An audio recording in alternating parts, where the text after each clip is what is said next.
दोस्तों, अगर कहानी अच्छी लगे तो चैलेंज को सब्सक्राइब कर देना और वीडियो को लाइक कर देना।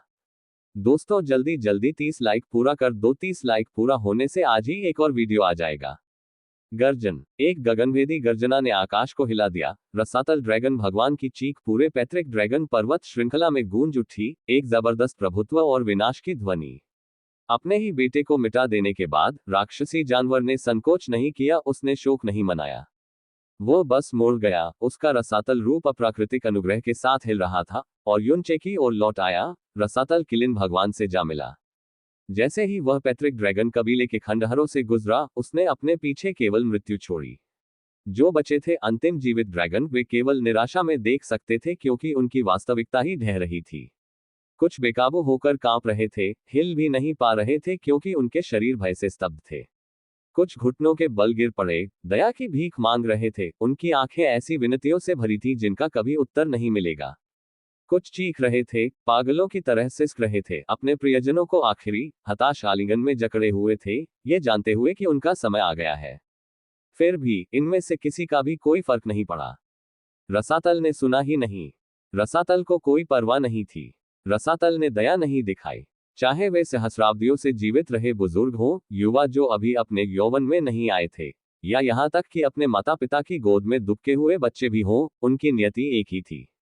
रसातल के पंजे उन सभी तक पहुंच गए और एक एक करके वे मिट गए। कभी गौरवशाली पैतृक ड्रैगन कबीला, एक ऐसी जाति जो अनादिकाल से चली आ रही थी, अब नहीं रही। शायद यह उसके चारों ओर फैली मृत्यु की विशालता थी, या शायद यह उसकी आत्मा पर दबाव डाल रहे किसी अदृश्य बोझ का भार था। लेकिन युनचे ने अपनी आंखें बंद कर ली। उसने नरसंहार नहीं रोका। उसने किसी को भी बख्शने का आदेश नहीं दिया। उसने बस इसे जारी रहने दिया। अथाह दैत्यों को सब कुछ नष्ट करने दिया। यह दया नहीं थी, यह पछतावा नहीं था, यह अपराधबोध भी नहीं था। और फिर भी उसने अपनी आंखें बंद कर ली। उसके हाथ बहुत पहले ही बहुत खून से रंगे हुए थे। जलते हुए स्वर्ग कुल से लेकर शक्तिशाली तलवार क्षेत्र तक, उत्तरी दिव्य क्षेत्र के केंद्रीय खंडहरों तक, गहरे समुद्र के देवलोक तक और उसके बाद हुई तबाही तक, किलिन अथाह लोक तक, यहाँ अथाह दैत्य की गहराई में। युनचे ने जितने लोगों का वध किया था, उसकी गिनती करना मुश्किल था। और फिर भी उसने अपनी आंखें बंद करने का फैसला किया। यह पश्चाताप का कार्य नहीं था, बस यही एक काम बचा था। विनाश और अराजकता की आवाजें धीरे धीरे धीमी पड़ गईं क्योंकि जीवन के अंतिम अवशेष गायब हो गए। एक भी अजगर नहीं बचा। युनचे की दिव्य इंद्रियों में सत्य पूर्ण था। हर ड्रैगन नष्ट हो चुका था, सिर्फ शरीर से नहीं बल्कि आत्मा से भी। आखिरकार उसने अपनी आंखें खोली। उसकी निगाहें ठंडी थीं, भावशून्य। जब वह नीचे उतरा, उन खंडहरों के बीच जो कभी पैतृक ड्रैगन वंश का गौरवशाली घर हुआ करते थे, उसके पैर एक कभी भव्य इमारत के टूटे हुए अवशेषों को छू गए। एक मजबूत ढांचा जो किसी तरह तबाही से बच गया था। बिना किसी हिचकिचाहट के आगे बढ़ते हुए वह उसके उजाड़ हॉल से गुजरा, जहां प्राचीन शक्ति के अवशेष अभी भी हवा में तैर रहे थे। मलबे के भीतर एक सीलबंद हॉल तक पहुंचने में उसे ज्यादा समय नहीं लगा। एक ऐसी जगह जो अनगिनत अवरोधों से सुरक्षित थी, शक्तिशाली मुहरों की परत दर परत जो कभी दुर्जय थी, लेकिन अब वे अर्थहीन थीं। इस तरह की बाधाएं खुद को बनाए रखने के लिए आत्मा के टुकड़ों पर निर्भर थीं। और अब जबकि उन आत्माओं के स्वामी मर चुके थे, युनचे की शक्ति के आगे बाधाएं हवा में फुसफुसाहट की तरह फीकी पड़ गईं। युनचे ने उतरना जारी रखा, पैतृक ड्रैगन वंश के खंडहरों के नीचे और गहरे उतरते हुए। हर कदम के साथ हवा भारी होती जा रही थी, और जैसे जैसे वह अज्ञात में आगे बढ़ रहा था, प्राचीन शक्ति के अवशेष घने होते जा रहे थे। आखिरकार वह एक भव्य हॉल के सामने पहुंचा, जिसका विशाल आकार उसे भारी लग रहा था। प्रवेश द्वार पर विशाल ड्रैगन मूर्तियां लगी थीं, जिनकी नक्काशीदार अभिव्यक्तियां राजसी और गंभीर दोनों थीं। ये केवल सजावट नहीं थी, वे इस पवित्र स्थान के संरक्षक, शाश्वत रक्षक थे। हॉल के बिल्कुल अंत में उसके सामने एक विशाल पत्थर का दरवाजा दिखाई दिया। इसकी सतह जटिल ड्रैगन नक्काशी से ढकी हुई थी, जो पत्थर में इतनी गहराई से उकेरी गई थी कि वे लगभग जीवित लग रहे थे। उनकी आंखें एक प्राचीन अथाह उपस्थिति से चमक रही थीं। दरवाजे से निकलने वाली आभा इतनी भारी थी कि युनचे की सांसें भी धीमी लग रही थीं। फिर भी कोई हिचकिचाहट नहीं थी। सीने में धड़कते दिल के साथ वह आगे बढ़ा और अपने हाथों को दरवाजे पर दबाते हुए अपनी सारी शक्ति उसमें डाल दी। उसकी शक्ति पहले से ही दिव्य सीमित क्षेत्र के बराबर थी, एक ऐसा स्तर जो पहाड़ों को चकनाचूर कर सकता था और आकाश को चीर सकता था। और फिर भी दरवाजा नहीं हिला, 1 इंच भी नहीं। प्रश्नवाचक चिन्ह, प्रश्नवाचक चिन्ह। उसे एहसास की एक झलक मिली। उसी क्षण युन चे को याद आया युन शी के शब्द। जैसे ही उसने अपना हाथ उठाया, उसकी निगाहें धुंधली पड़ गईं, उसकी उंगलियां फट गईं जैसे खून की एक बूंद किसी अदृश्य शक्ति द्वारा आगे की ओर बह रही हो। जैसे ही वह पत्थर के दरवाजे पर पड़ी, एक गहरी, प्राचीन गुनगुनाहट पूरे कक्ष में गूंज उठी। विशाल दरवाजा कांप उठा, ड्रैगन की नक्काशी मंद मंद चमक रही थी, जैसे उनमें से शक्ति का एक स्पंदन बह रहा हो। धीरे धीरे, जैसे मानो अपनी विरासत के असली वाहक को पहचानते हुए, दरवाजा खुलने लगा, पत्थर के फर्श से रगड़ता हुआ। जैसे ही वह चौड़ा होकर खुला, युन चे को अंदर आने का निमंत्रण दिया। दहलीज के उस पार कुछ अदृश्य था, और युन चे बिना किसी हिचकिचाहट के आगे बढ़ा। हल्के, सोचे समझे कदमों से युन चे धीरे धीरे कमरे में आगे बढ़ा। जैसे ही उसने दहलीज पार की, विशाल पत्थर के दरवाजे उसके पीछे बंद हो गए, उसे समय से अछूते एक स्थान में घेर लिया। लगभग तुरंत ही कमरा जीवंत हो उठा। दीपक टिमटिमा उठे, एक प्राचीन सुनहरी चमक बिखेरते हुए जिसने जगह को रोशन कर दिया। लेकिन ये कोई साधारण दीपक नहीं थे, हर एक ड्रैगन की आग से जल रहा था। उनकी लपटें शाश्वत थीं, वर्षों के बीतने से अछूती। जिन स्तंभों ने उन्हें ऊपर उठाया था, वे केवल पत्थर नहीं थे, बल्कि ड्रैगन की रीढ़ से गढ़े गए थे, जिनमें से प्रत्येक इतिहास का भार और एक अथाह क्रूर इच्छाशक्ति के अवशेष लिए हुए था। हवा में ड्रैकोनिक आभा घनीभूत थी, इतनी प्रबल कि मानो वह उसकी त्वचा में समाती जा रही हो, उसकी हर सांस के साथ विलीन होती जा रही हो। यह कोई साधारण प्राचीन कक्ष नहीं था, यह एक पवित्र विश्राम स्थल था, जहां उस जाति का सार समाया था जो कभी अस्तित्व के शिखर पर थी। जैसे ही युन चे ने ठंडी, प्राचीन हवा में सांस ली, उसकी निगाह कक्ष के केंद्र पर उस विशाल पत्थर के ताबूत पर टिक गई जो उसके सामने मंडरा रहा था।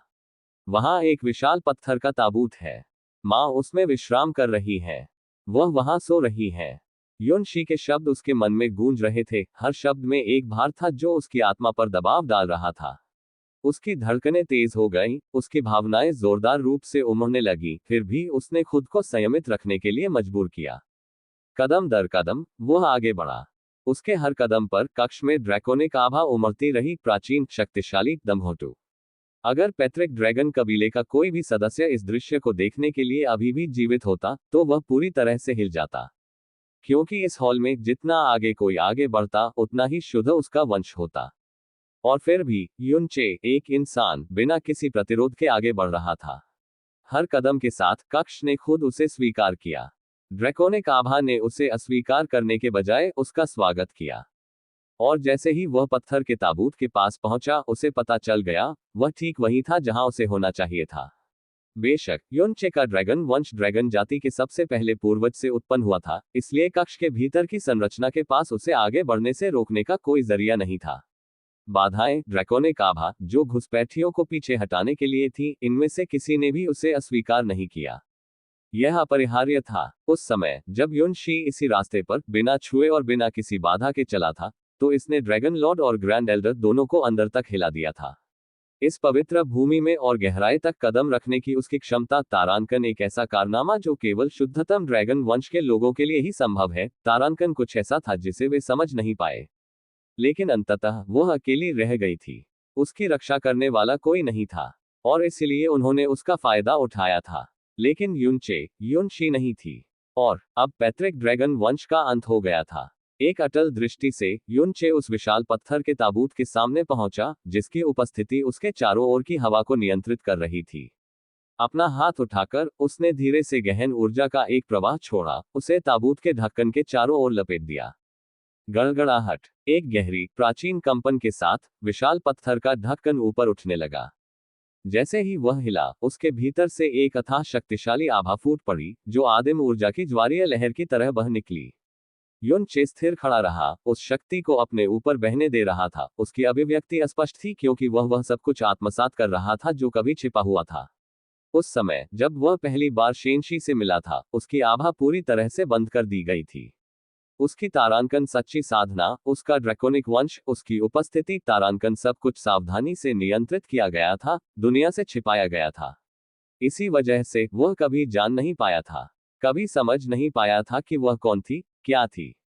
लेकिन अब उसके सामने प्राचीन शक्ति पूरी तरह से अनियंत्रित होने के कारण अब कोई संदेह नहीं था। वह दिव्य थी। वह वर्तमान दुनिया से परे थी, किसी भी चीज से परे जिसका अस्तित्व होना चाहिए था। युनचे का अपना ड्रैगन वंश, आदिम नीला ड्रैगन देवता की रीढ़ से उत्पन्न होने के बावजूद अंततः उसे प्रदान किया गया था। उसका शरीर उसके साथ अनुकूलित हो गया था, उसमें विलीन हो गया था, और समय के साथ उसका रक्त विकसित हुआ था, जिससे उसे अपना ड्रैकोनिक वंश उत्पन्न करने में मदद मिली। किसी भी जीवित ड्रैगन की तुलना में यह निर्विवाद रूप से श्रेष्ठ था। लेकिन आदिकालीन नीला ड्रैगन देवता की तुलना में, शेन शी की तुलना में, यह कुछ भी नहीं था। उसकी ड्रैकोनिक आभा उसकी अपनी आभा से कहीं बढ़कर थी। यह प्राचीन, अभिभूत करने वाली और निरपेक्ष थी, एक ऐसा अस्तित्व जिसे युनचे भी अपनी सारी शक्ति के बावजूद अब जाकर सही मायने में समझना शुरू कर पाया था। युनचे धीरे धीरे ऊपर की ओर तैर रहा था, उसकी हरकतें खामोश, लगभग श्रद्धा से भरी हुई थीं। जैसे ही वह विशाल पत्थर के ताबूत के पास पहुंचा, ढक्कन पूरी तरह खुल गया था, जिससे उसके अंदर शांति से लेटी हुई आकृति दिखाई दे रही थी। एक ऐसी आकृति जिसके लिए वह दिन रात तरसता था। एक ऐसी आकृति जो उसके सपनों में आती थी। एक ऐसी आकृति जिसके लिए उसने कभी वह अजीब, हास्यास्पद कविता लिखी थी, क्योंकि शब्दों ने उसे निराशा हुई, क्योंकि उसका दिल उन भावनाओं से उमड़ पड़ा था जिन्हें वह कभी पूरी तरह व्यक्त नहीं कर सकता था। एक ऐसी शख्सियत जिसे वह चाहता था कि वह हमेशा के लिए थामे रह सके, उसमें विलीन हो सके, उसके साथ एक हो सके, तारांकन, ताकि वह उसे फिर कभी न खोए। Shane she. उसकी सुंदरता उतनी ही बेदाग, उतनी ही अलौकिक थी जितनी उस दिन थी जब उसने पहली बार उसका असली चेहरा और शरीर देखा था। वह वहीं पड़ी रही, समय से अछूती, मानो वह बस एक गहरी, अंतहीन नींद में सो गई हो। जैसे ही वह धीरे धीरे विशाल ताबूत के भीतर उसके पास उतरा, उसका शरीर कांप उठा। उसकी सांसें अस्थिर थीं, उसका दिल भावनाओं से इतना धड़क रहा था कि वह उन्हें नाम भी नहीं दे पा रहा था। कांपते हाथ से उसने हाथ बढ़ाया, उसकी उंगलियां उसके नाजुक, चीनी मिट्टी जैसे चेहरे को छू रही थी। वह गर्म थी, गर्म, फिर भी बिल्कुल बेजान। अपने सारे ज्ञान, वर्षों में अर्जित गहन निपुणता, अपनी वर्तमान आत्मिक शक्ति के साथ, यहां तक कि ड्रीमवीवर दिव्य कलाओं को अपनी चरम सीमा तक पहुंचाने के बावजूद, वह उसकी आत्मा को महसूस नहीं कर पा रहा था। कुछ भी नहीं था। ऐसा लग रहा था जैसे उसका अस्तित्व ही समाप्त हो गया हो। उसकी सांसें अटक गईं। उसकी उंगलियां थोड़ी कस गईं, छोड़ने से इनकार कर रही थी, इस बात के भार को स्वीकार करने से इनकार कर रही थी कि इसका क्या अर्थ है। और फिर छोटी सी एक आवाज, मृदु, दूर, जानी पहचानी। लीसू। विस्मयादिबोधक चिन्ह, विस्मयादिबोधक चिन्ह। लीसू, तुम जाग गई हो। युनचे की आवाज अविश्वास और आशा के मिश्रण से भरी हुई थी, क्योंकि उसने अपनी आत्मा में उसकी उपस्थिति को महसूस किया। यह मंद, अस्थिर थी, मानो वह अभी भी अस्तित्व और शून्यता के बीच के अंतराल में विचरण कर रही हो। कभी पास, कभी इतनी दूर कि उसे डर था कि वह हमेशा के लिए चली जाएगी। उद्धरण चिन्ह डॉट डॉट डॉट। जब तुम पहले टूटकर बाहर आए थे, मैंने महसूस किया था, तुम्हारी कुलदेवी की आभा और भी मजबूत हो गई थी, और उसने मुझे ठीक कर दिया था। लीसू की आवाज कमजोर थी, लेकिन उसके शब्दों ने युन चे के पूरे अस्तित्व को झकझोर दिया। कुलदेवी की आभा ने उसे ठीक कर दिया। इससे पहले, सृष्टि के देवता, जीवन की देवी, लीसू ने युनचे को पहले ही बता दिया था कि उसका ठीक होना सीधे तौर पर उसकी शक्ति से जुड़ा है। वह जितना मजबूत होगा, वह उतनी ही तेजी से ठीक होगी। हालांकि, दिव्य गुरु की मध्य अवस्था से दिव्य गुरु की अंतिम अवस्था तक पहुंचने के बावजूद, उसकी स्थिति में ज्यादा बदलाव नहीं आया था। फिर भी, अब, उसने कुछ बिल्कुल अलग कहा था। उसकी कुलदेवी की आभा और भी मजबूत हो गई थी। अपने सारे अनुभव के बावजूद, युनचे भी क्षण भर के लिए स्तब्ध रह गया। उसने अपनी आभा में कभी कोई बड़ा बदलाव महसूस नहीं किया था, न ही उसने कुलदेवी से जुड़ी किसी भी चीज की सक्रिय रूप से साधना की थी। लेकिन उससे भी ज्यादा, लीसू खुद भी हतप्रभ थी। उसने मान लिया था कि वह काफी देर तक गहरी नींद में रहेगी। और फिर भी, वह यहाँ थी। युनचे के शरीर से निकलने वाली आभा ने उसकी आत्मा को तेजी से ठीक कर दिया था। उसकी उम्मीद से कहीं ज्यादा तेजी से उसकी रिकवरी हुई थी। यह इतना अचानक, इतना अकल्पनीय था कि उसके पास भी इसका कोई जवाब नहीं था। युनचे अभी भी अपनी भावनाओं के तूफान में फंसा हुआ था, शुरू में अपनी सफलता के बारे में पूरी तरह भूल गया था। लेकिन अब जब उसका मन स्थिर हो गया था, तो उसने अपनी इंद्रियों को अपने पूरे शरीर पर फैला लिया। उसकी गहन शक्ति निस्संदेह बढ़ गई थी, उसकी साधना काफी ज्यादा शक्तिशाली हो गई थी। फिर भी, इसके अलावा, उसे कुछ भी अलग महसूस नहीं हो रहा था। बदलाव का कोई स्पष्ट प्रमाण नहीं था, उसके दिव्य सार में कोई बदलाव नहीं था, ऐसा कुछ भी नहीं था जो ये दर्शाता हो कि उसकी कुलदेवी की आभा अचानक मजबूत हो गई थी। लेकिन इससे पहले कि वह इस पर और विचार कर पाता, ली सू की आवाज एक बार फिर उसके दिमाग में गूंज उठी। यह ऐसी चीज नहीं है जिसे तुम समझ सको।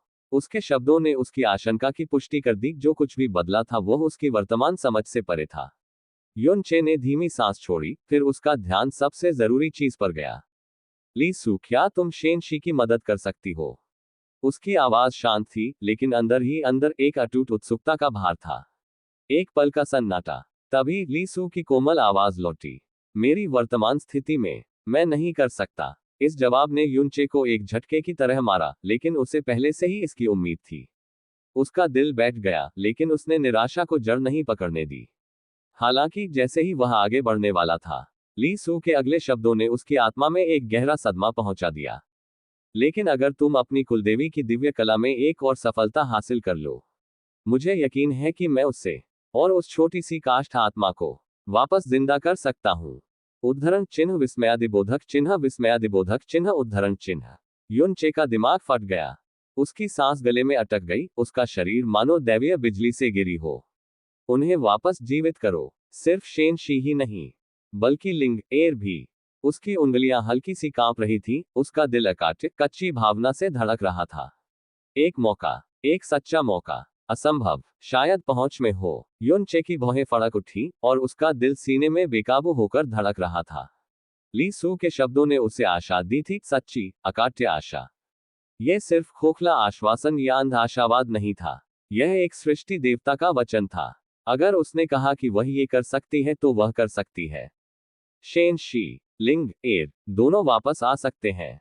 तो जल्दी करो और आगे बढ़ो। ली सू की आवाज उसके दिमाग में गूंज रही थी, उसे आगे बढ़ने के लिए प्रेरित कर रही थी। फिर भी, उसके बोलते ही, उसकी उपस्थिति और दूर होती जा रही थी। और दूर, उसकी आवाज धीमी और कमजोर होती जा रही थी, मानो थकान उसे फिर से जकड़ रही हो। ली सू, युन चे ने उसे पुकारा, उसकी आवाज में तत्परता थी। उसने फिर पुकारा, और फिर, लेकिन कोई जवाब नहीं आया। अगली बात जो उसने जानी, वह ये कि उसकी चेतना बदल गई, और पलक झपकते ही उसने खुद को आकाशीय विश्व मोती की दुनिया में खड़ा पाया। एक चमकदार, पवित्र श्वेत प्रकाश ने सब कुछ ढांक लिया, उसकी आत्मा को धो डाला, भ्रष्टाचार और अंधकार के सभी अवशेषों को शुद्ध कर दिया। यह एक अनोखी ऊर्जा थी जो किसी और से अलग थी। ये वही थी। गुरु, देखो, बड़ी श्वेत बहन चमक रही है। एक हर्षित, जानी पहचानी आवाज ने उसे उसकी स्तब्धता से बाहर निकाला।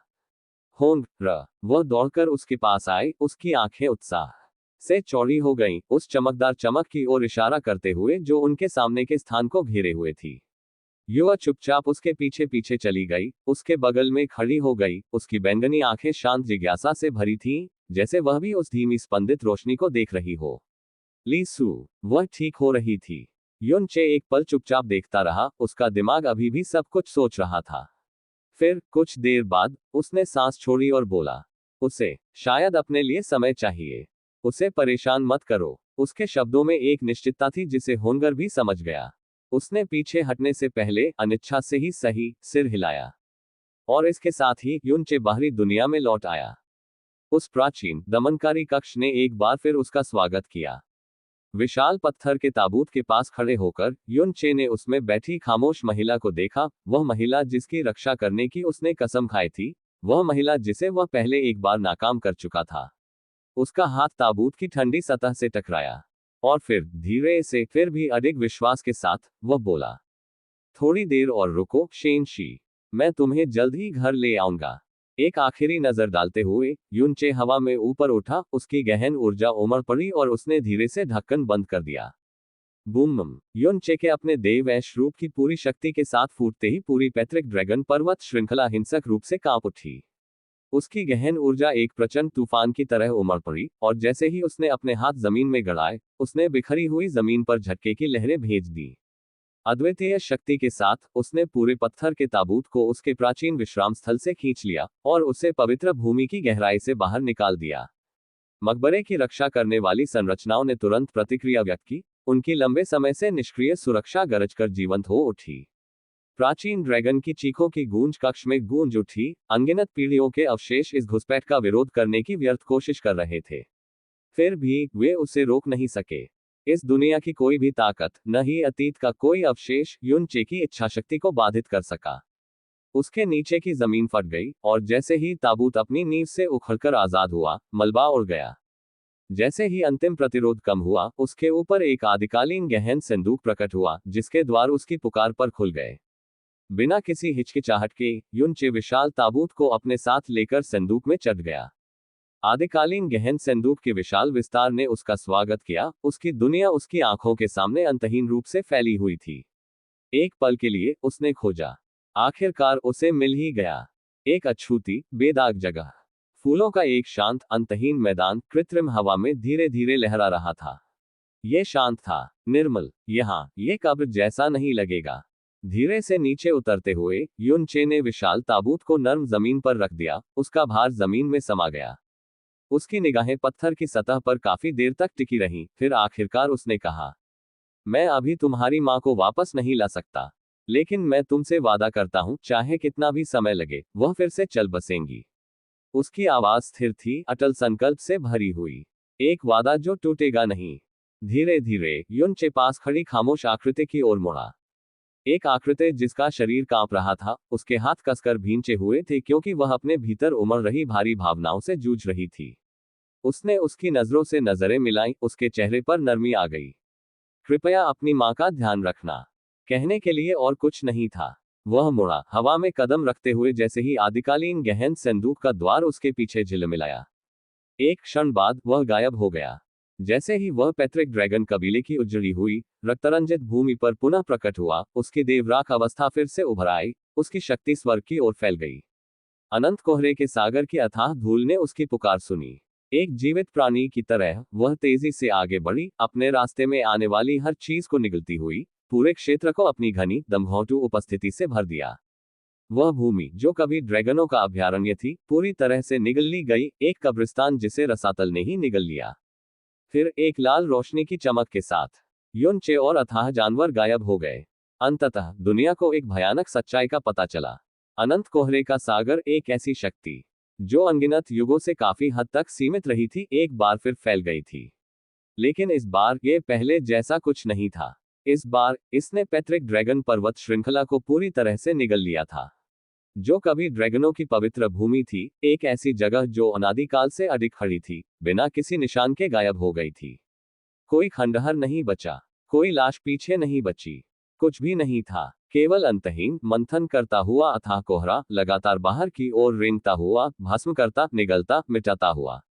और इसके साथ ही पैट्रिक ड्रैगन वंश भी खत्म हो गया।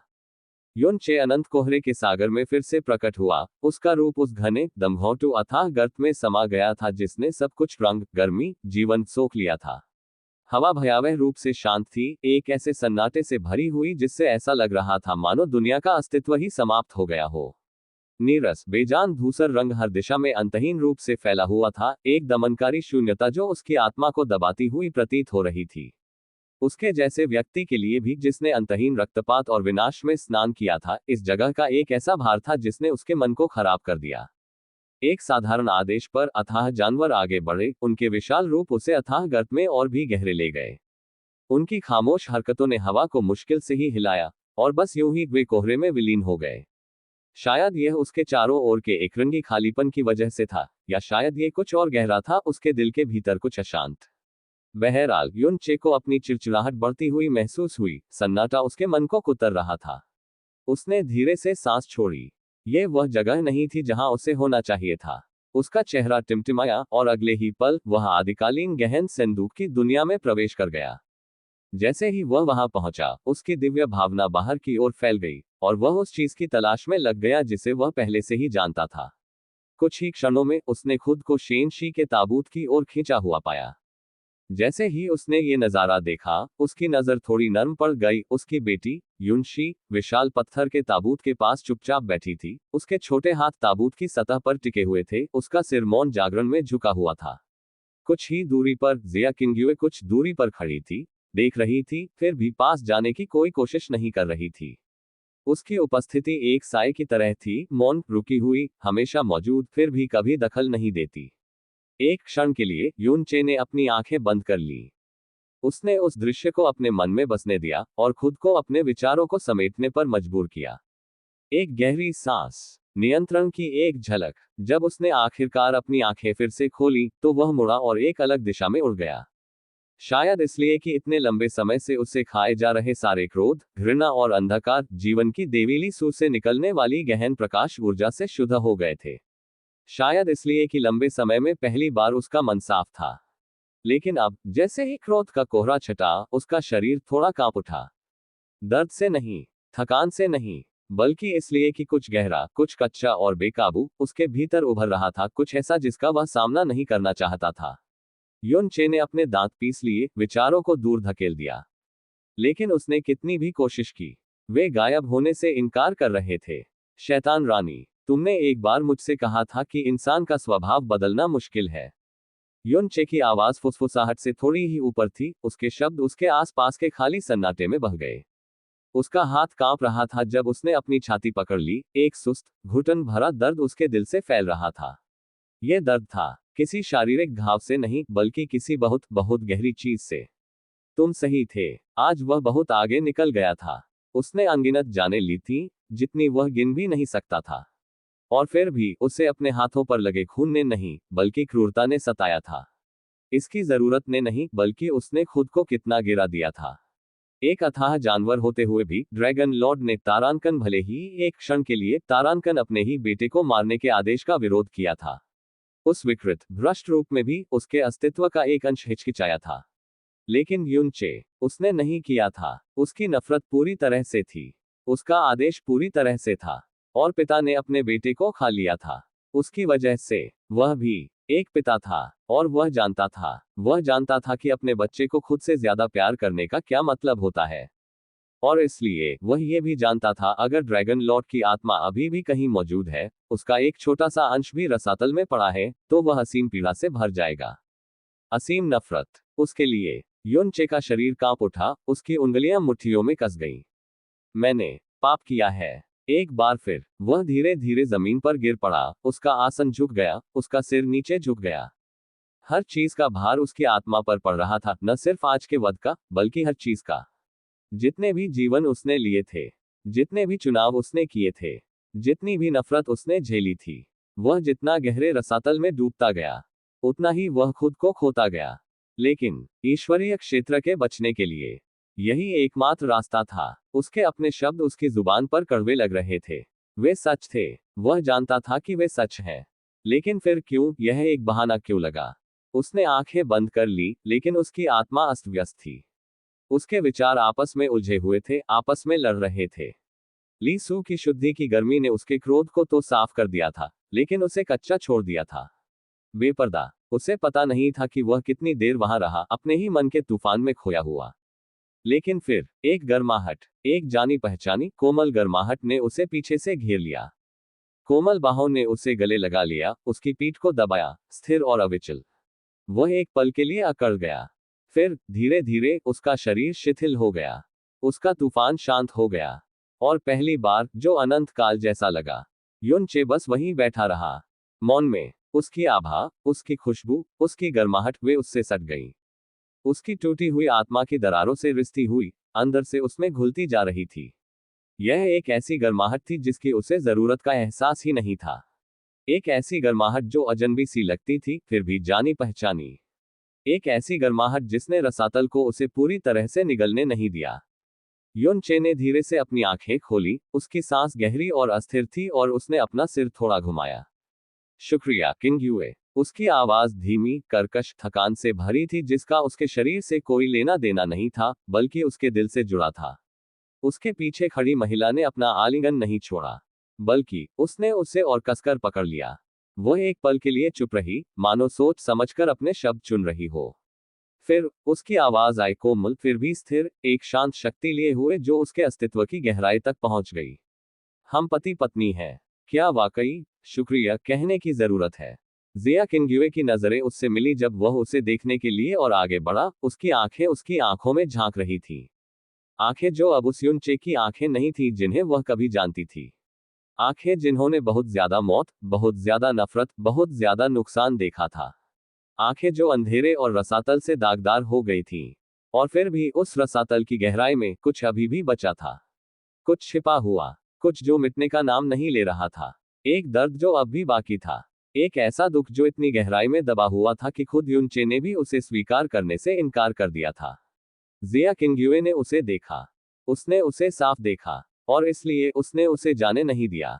वह पीछे नहीं हटी। इसके बजाय उसने बस उसे अपनी पकड़ मजबूत कर ली और अपना माथा उसकी पीठ पर धीरे से दबा दिया। उसने उसे यह नहीं बताया कि सब ठीक हो जाएगा। उसने उसे यह नहीं बताया कि वह कोई राक्षस नहीं है। वह बस वहीं खड़ी रही, चुप, मौजूद, अडिग। क्योंकि इस पल वह समझ गई थी, युनचे को बचाने की जरूरत नहीं थी। उसे बस किसी के रुकने की जरूरत थी। मैं यह नहीं पूछूंगी कि बाहर क्या हुआ, जिया किंगयुए ने धीरे से कहा, उसकी आवाज में अनकही समझ का बोझ था। लेकिन अगर तुम थके हुए हो तो थोड़ा आराम कर लो। उसके शब्द कोमल थे, मांग नहीं, एक भेंट। लेकिन युनचे ने बस अपना सिर हिलाया, उसके होठों पर एक कड़वी मुस्कान थी। आराम करने का समय बाद में मिलेगा। आराम वह कैसे कर सकता था? दुनिया का भार, हर चीज का भार अभी भी उसके कंधों पर दबा हुआ था। इसके बजाय उसने एक सूक्ष्म गति से अपना हाथ उठाया, उसे अपने पास बैठने का इशारा किया। वह उसके बगल में बैठने से पहले बस एक पल के लिए हिचकिचाई। उसके हाथ के एक हल्के से इशारे से उनके बगल में दो आकृतियां प्रकट हुई। उनकी उपस्थिति ने तुरंत भारी माहौल को तोड़ दिया। गुरु, क्या आप और आपकी पत्नी फिर से हमारे साथ खेलने आए हैं? एक चमकदार, शरारती आवाज हवा में झनकार की तरह गूंजी, एक संक्रामक ऊर्जा लेकर जिसने उनके आसपास के अंधेरे को चकनाचूर कर दिया। हागा, उसकी माणिक लाल आंखें शरारत से चमक उठी जब वह उन्हें देखकर मुस्कुराई, उत्साह में थोड़ा उछली। उसके बगल में एक और लड़की खड़ी थी, एक आकृति जो हागा से अजीब तरह से मिलती जुलती थी, लेकिन ज्यादा शांत। उसकी बैंगनी आंखें शांत उम्मीद से भरी थीं। तुम अगर उन्हें देखते ही युनचे की निगाहें नर्म पड़ गईं। इतनी अराजक, इतनी निर्दयी दुनिया में ये दोनों, ये मासूम बच्चों जैसे अस्तित्व अंधेरे से अछूते रहे। और वह इसे ऐसे ही रखना चाहता था। तुम अगर को बाहर ले जाओ और दुनिया की खोज करो, युनचे ने कहा। उसकी आवाज में एक दुर्लभ कोमलता थी। आकाशीय जहर मोती की दुनिया इस जगह जितनी खूबसूरत नहीं है। उनके लिए हमेशा के लिए उस जगह तक सीमित रहना अच्छा नहीं था। उन्हें दुनिया का अनुभव करने की जरूरत थी, एक ऐसी दुनिया जो युद्ध और कत्लेआम से भरी ना हो। आह, हागा का चेहरा निराशा से उतर गया और उसका उत्साह अचानक फीका पड़ गया जब उसने नाटकीय ढंग से मुंह बनाया। चलो युवा, उसने आह भरी और दूसरी लड़की का हाथ पकड़ लिया। लेकिन फिर जाने से ठीक पहले वह एक धूर्त, जानकार मुस्कान के साथ वापस मुड़ी। मालिक शायद अपनी पत्नी के साथ कोई बुरा काम करना चाहता है। और बस ऐसे ही वह युवक को घसीट कर ले गई और हंसते हुए वे दूर चले गए। एक पल के लिए युनचे वहीं बैठा रहा, पूरी तरह से स्तब्ध। उसका दिमाग ये समझने की कोशिश कर रहा था कि उसने अभी क्या सुना था। उसके बगल में जिया किंगयुए, जो बातचीत के ज्यादातर समय चुप रही थी, अचानक एक हल्की, मधुर हंसी हंसी। हा हा हा। उसकी हल्की और क्षणिक हंसी ने उसके भीतर किसी गहरे को छू लिया। बहुत समय हो गया था जब उसने उसे इस तरह हंसते सुना था। जब से उसने उसे इतना सहज देखा था। युनचे ने मुड़कर उसकी ओर देखा। वह उन दोनों विदा होते हुए लोगों को देख रही थी। उसकी आंखों में एक गर्मजोशी थी जिसके बारे में उसने सोचा था कि वह उसे फिर कभी नहीं देख पाएगा। और पहली बार, मानो हमेशा के लिए, उसके सीने पर पड़ा भारी बोझ थोड़ा हल्का हुआ। उद्धरण चिन्ह डॉट डॉट डॉट। सोचना कि जियाओ लिंगशी पुनर्जन्म लेने वाली कुलदेवी है। जिया किंगयुए ने धीरे से कहा। उसकी आवाज फुसफुसाहट से थोड़ी ही ऊपर थी क्योंकि वह युनचे की बताई हुई हर बात को समझ रही थी। जब उसने सब कुछ समझाया तो उसने ध्यान से सुना था। उस दिन से लेकर अब तक जो कुछ भी हुआ था, वह सब कुछ जो उसने देवलोक छोड़कर रसातल में उतरी थी। और अब आखिरकार उसे समझ आ गया। उसने राहत महसूस की। हालांकि चीजें वैसी नहीं हुई जैसी उसने शुरू में योजना बनाई थी, हालांकि रास्ता उसकी कल्पना से कहीं ज्यादा खतरनाक था। आखिरकार सब कुछ ठीक हो गया था। यहां तक कि चंद्र देवलोक, जो पूरी तरह से नष्ट हो गया था, फिर से बन गया था। और इस जानकारी के साथ इतने लंबे समय से उसके ऊपर से ढोए गए भारी बोझ उतरने लगे। बहुत समय बाद पहली बार उसे लगा जैसे वह खुलकर सांस ले सकती है। और वह लड़की, जिन्युए, युनचे ने अचानक एक हल्की सी मुस्कान के साथ कहा। उसकी आवाज में एक चिढ़ाने वाली तीखापन था। उसे तुम पर सच्चा विश्वास था, तुम्हें पता है। तुम्हारे प्रति उसकी श्रद्धा और निष्ठा कभी कम नहीं हुई। अगर हम देवलोक वापस जाते हैं तो उसके साथ अच्छा व्यवहार करना सुनिश्चित करें। हा हा हा। जिया किंगयुए की आंखें नर्म पड़ गईं। लियानयू के बारे में सोचते ही उसके चेहरे पर पुरानी यादें ताजा हो गईं। वह हमेशा से वफादार रही है। उसकी निगाहों में एक उदासी की झलक दिखाई दी, हालांकि उसने जल्दी से उसे छिपा लिया। इसीलिए उस दिन मैंने उसे भगा दिया था। उसने स्वीकार किया, उसकी आवाज अब धीमी हो गई थी, मानो उस फैसले का बोझ अभी भी बना हुआ हो। लेकिन फिर उसके होठों पर एक हल्की, लगभग उदास मुस्कान आ गई। लेकिन मुझे खुशी है कि अब वह ठीक है।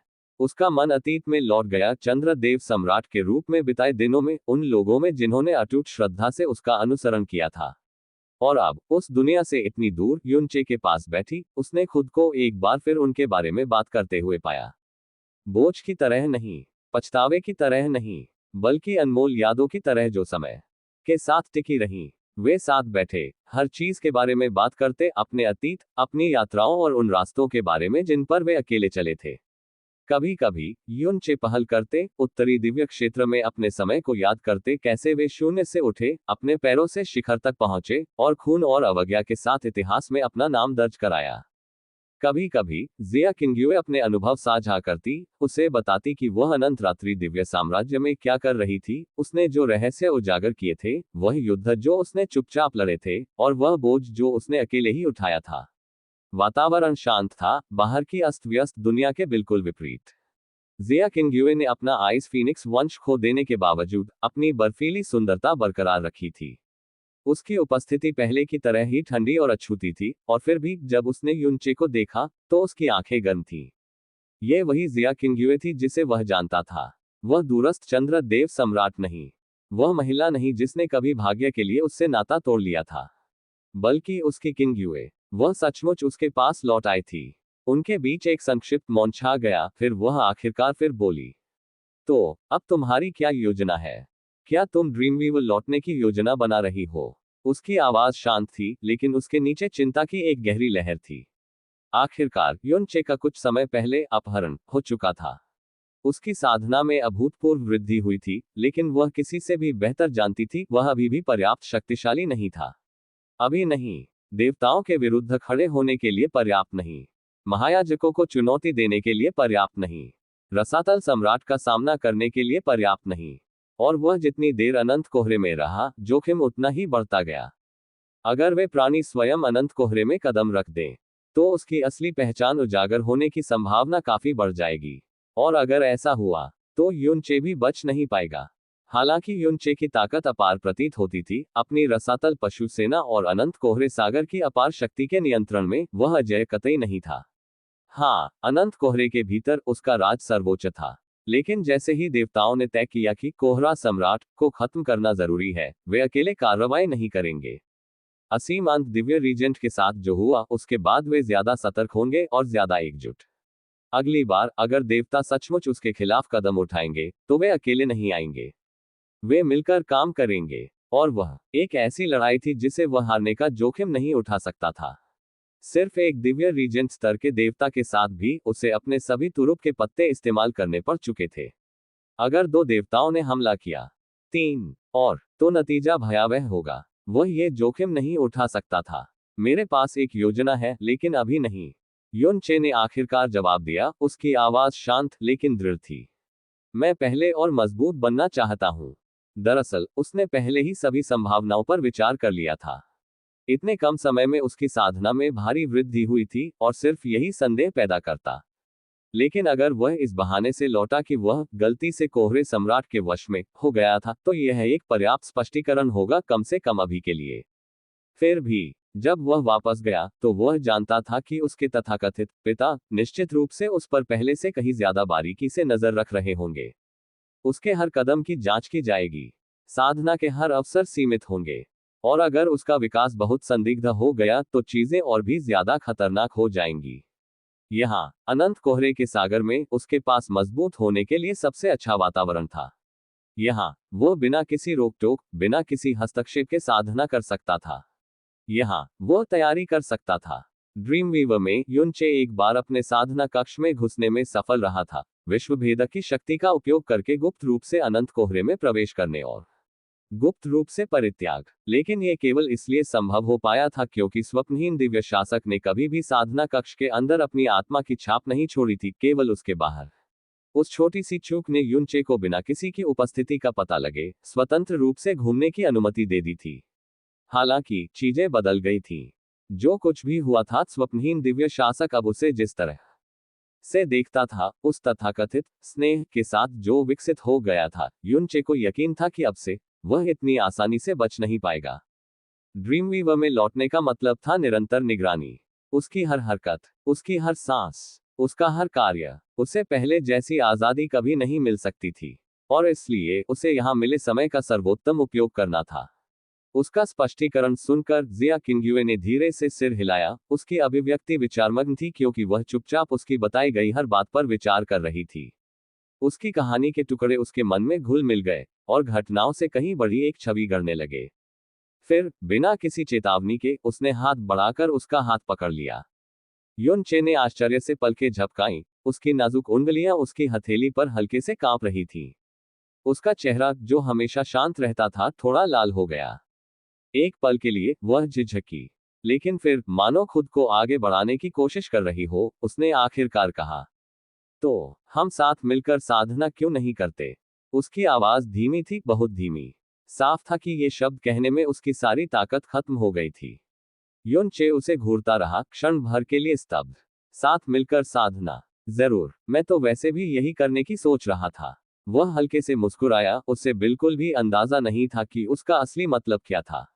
लेकिन फिर उसने गौर किया, वह और भी ज्यादा लाल क्यों हो रही थी। इससे पहले कि वह कुछ पूछ पाता, जिया किंग्युए ने दांत पीस लिए, गहरी सांस ली, और फिर, ऐसे नहीं। उसकी आवाज थोड़ी कांप उठी, लेकिन वह पीछे नहीं हटी। फिर, मानो सारी झिझक दूर करते हुए, उसने अपनी नजर उसकी ओर उठाए और फिर बोली, चलो, दोनों मिलकर साधना करते हैं। युनचे का दिमाग खाली हो गया। विस्मयादिबोधक चिन्ह, विस्मयादिबोधक चिन्ह। ये शब्द उस पर दिव्य बिजली की तरह गिरे, जिससे वह क्षण भर के लिए अवाक रह गया। वह बस उसे देखता रहा। जिया किंग्युए, जो हमेशा इतनी ठंडी, इतनी दूर, इतनी अछूत थी, अब उसके सामने बैठी थी। उसका चेहरा शर्म से लाल था, उसके हाथ उसके हाथों को पकड़े हुए थे, और वह उसके जवाब का इंतजार कर रही थी। हाँ। युनचे की आवाज स्थिर थी, फिर भी उस शांति के नीचे भावनाओं का एक तूफान तेजी से उमड़ रहा था। जैसे ही यह शब्द उसके होठों से निकला, उसकी गहन ऊर्जा उमड़ पड़ी, हवा में फैल गई, और उनके चारों ओर कई अवरोध बन गए। अलगाव की परत दर परत उन्हें बाहरी दुनिया से अलग कर रही थी। ये साधारण अवरोध नहीं थे। हर एक में उसकी पूरी शक्ति समाई हुई थी, ये सुनिश्चित करते हुए कि कोई भी चीज, कोई दिव्य अनुभूति, कोई बाहरी शक्ति इस क्षण में दखल न दे सके। जैसे ही अंतिम परत जमी, एक भारी सन्नाटा छा गया। इस एकांत दुनिया में बस वे दोनों ही थे, युनचे और जिया किंग्युए। उनकी नजरें मिली, और हालांकि दोनों में से कोई भी नहीं बोला, जो होने वाला था उसका भार हवा में गहरा था। पहली बार उनके बीच हमेशा से मौजूद दूरी, भाग्य की वह अदृश्य दीवार जिसने उन्हें इतने लंबे समय तक अलग रखा था, आखिरकार गायब हो गई थी। समय के साथ नश्वर जीवन के उतार चढ़ाव का अनुभव करेंगे। कुछ खिले हुए फूलों की तरह खिलेंगे, उनकी सुंदरता अपने चरम पर पहुंचेगी, जबकि अन्य मुरझा जाएंगे, अस्तित्व की अंतहीन धारा में विलीन हो जाएंगे। और जिया किंग्युए के लिए समय के साथ उसकी सुंदरता कम नहीं हुई, बल्कि और निखर गई। नश्वरों की आशा से कहीं परे, साधकों के सपनों से कहीं परे। उस समय देवलोक में उसकी सुंदरता लगभग बेजोड़ थी। सुंदरता के मामले में केवल कियान यंग र और शेन शी ही उससे आगे थी। लेकिन अब रसातल में वह उससे भी आगे निकल गई थी। अगर शेनशी देवलोक की निर्विवाद रूप से नंबर 1 सुंदरी थी, तो इस समय जिया किंग्युए पूरे रसातल में सबसे लुभावनी अस्तित्व थी।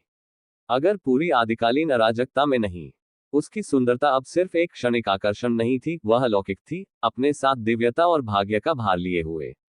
ये कहना कि 4 साल पहले उनके अपहरण के बाद से युनचे ने उसके प्रति कोई कामना नहीं रखी थी, सदी की सबसे बड़ी कमी होगी। उसने रखी थी, कई बार। फिर भी हर चीज के बोझ तले अपनी लड़ाइयों, अपने प्रतिशोध, अपने जीवित रहने के संघर्ष, उसने उस पर अमल करने की हिम्मत नहीं की थी। उसकी जिम्मेदारियों ने उसे संयमित रखा था, उसे उन भावनाओं को दबाने के लिए मजबूर किया था जिन्हें उसने बहुत लंबे समय से बंद करके रखा था। लेकिन अब उसने पहल की थी, और युनचे खुशी खुशी मान जाएगा। जैसे ही बाधाओं की आखिरी परत उनके चारों ओर जम गई, युनचे का धैर्य नाजुक कांच की तरह बिखर गया। एक धुंधली सी हरकत में उसने उसके वस्त्र फाड़ दिए। उसकी हरकतें उतनी ही जंगली और बेलगाम थीं जितनी एक जानवर आखिरकार अपनी जंजीरों से आजाद हो गया हो। जिया किंग्युए ने विरोध नहीं किया। अब उनके एकांत स्थान की कोमल आभा में पूरी तरह से प्रकट हुआ उसका शरीर, बेदाग था जैसे शुद्धतम, सबसे दीप्तिमान जैद से तराशी गई कोई उत्कृष्ट कृति। वह पूर्णता की साक्षात मूर्ति थी, न केवल रूप में, बल्कि जिस तरह वह बिना किसी हिचकिचाहट के उसके सामने खड़ी थी। जिस तरह उसने बिना किसी शर्त के खुद को उसे समर्पित कर दिया था। युन चे ने महसूस किया कि उसका मन घूम रहा है, उसकी आत्मा उसके सामने के दृश्य को देखकर कांप रही है। वर्षों से वह अछूती रही थी एक दिव्य सौंदर्य जो हमेशा उसकी पहुंच से परे था। लेकिन अब वह उसकी थी। और इस क्षण दुनिया में और कुछ नहीं था। लड़ने के लिए कोई युद्ध नहीं था। चुनौती देने के लिए कोई दिव्य प्राणी नहीं था। ढोने के लिए कोई बोझ नहीं था। केवल वे ही थे। जैसे ही उसने उसे गले लगाया, जैसे ही उनके शरीर एक दूसरे से लिपटे, जिया किंग्युए ने कोई हिचकिचाहट नहीं दिखाई। उसने वर्षों भाग्य से भागते हुए बिताए थे। लेकिन इस पल भाग्य अब मायने नहीं रखता था। उसे अब न तो भविष्य की परवाह थी, न ही उस अतीत की जिसने उन्हें आकार दिया था। वह बस युन चे के साथ रहना चाहती थी, बिना किसी पछतावे के, खुद को पूरी तरह से समर्पित करना चाहती थी। इस पल वह चंद्र देव सम्राट नहीं थी। वह शाश्वत रात्रि की दिव्य पुत्री नहीं थी। वह बस जिया किंग्युए थी, युन चे की पत्नी। एक ऐसी उपाधि जिसे उसने अब तक कभी सच्चे दिल से स्वीकार नहीं किया था। लेकिन अब उसने इसका स्वागत किया। उसने उसका स्वागत किया, खुले हाथों से, खुले दिल से। फिर वे एक हो गए। एक ऐसे स्थान में जहां समय का अस्तित्व ही समाप्त हो गया था, जहां सारी गति, सारा परिवर्तन, सारी वास्तविकता एक शाश्वत शांति में जमी हुई लग रही थी। विशाल खाली शून्य में तीन आकृतियां दिखाई दे रही थीं। एक घुटनों के बल बैठा था, उसकी मुद्रा अटूट श्रद्धा से कठोर थी, उसका सिर इतना नीचे झुका हुआ था कि उसका माथा लगभग जमीन को छू रहा था। अन्य दो पूर्ण प्रभुत्व वाले दो सिंहासनों पर विराजमान एक अपनी जबरदस्त उपस्थिति बिखेर रहा था, इतना विशाल और अथाह कि उनके सामने अस्तित्व का ताना बाना भी कांपता हुआ प्रतीत हो रहा था। यह एक ऐसी जगह थी जहां कानून लागू नहीं होते थे। एक ऐसी जगह जहां कोई भी ताकत दखल देने की हिम्मत नहीं करती थी। और इस अपरिवर्तनीय क्षेत्र में रसातल के भाग्य का फैसला हो रहा था। प्रभु राजकुमार, क्या हमें कोहरे के सम्राट की तलाश शुरू करनी चाहिए? आवाज धीमी, सतर्क और श्रद्धापूर्ण थी। मुख्य पुजारी, जो अपार शक्ति और प्रभाव का एक वयोवृद्ध व्यक्ति था, उस भव्य सिंहासन के सामने झुक गया, उसका सिर समर्पण में झुका हुआ था। उसके शब्दों का भार उस तनाव को दर्शाता था जिसने पूरे रसातल को जकड़ लिया था। इस समय पूरा रसातल संसार अराजकता में है। उसका स्वर संयमित था, लेकिन चिंता स्पष्ट थी। अगर हम इसे ऐसे ही जारी रहने देंगे, तो कोहरा सम्राट का प्रभाव हर गुजरते दिन के साथ और भी मजबूत होता जाएगा। अगर हम जल्द ही कोई कदम नहीं उठाते, तो हम खुद को इसके परिणामों को नियंत्रित करने में असमर्थ पाएंगे। उसने इसे प्रत्यक्ष रूप से देखा था, भय की फुसफुसाहटें, सबसे शक्तिशाली प्राणियों की भी कांपती आवाजें। एक सच्चा ईश्वर गिर गया था। इस अनोखी घटना ने दुनिया को हिलाकर रख दिया था। और उस युद्ध के बाद कोहरा सम्राट की उपस्थिति और भी बढ़ गई थी। रसातल पर एक आसन आपदा की तरह मंडरा रही थी। मुख्य पुजारी इंतजार कर रहा था, लेकिन उसके सामने बैठा हुआ अथाह सम्राट ने तुरंत कोई प्रतिक्रिया नहीं दी। वह अपने ओब्सिडियन सिंहासन पर बैठा रहा, उसकी उंगलियां हल्के से आर्मरेस्ट पर टैप कर रही थी, उसकी निगाहें किसी ऐसी चीज पर टिकी थी जो उसके लिए राजनीति या युद्ध से कहीं ज्यादा महत्वपूर्ण थी। एक आकृति उसके बगल में चुपचाप लेटी थी, दिव्य ऊर्जा की अलौकिक चमक में नहाई हुई, एक ऐसी उपस्थिति जिसने उनके आसपास की पूरी दुनिया को तुच्छ बना दिया था। वह उसके लिए अस्तित्व की सबसे कीमती चीज है। और इस तरह अपने अधीनस्थ की ओर देखे बिना ही रसातल सम्राट अंततः बोल पड़ा।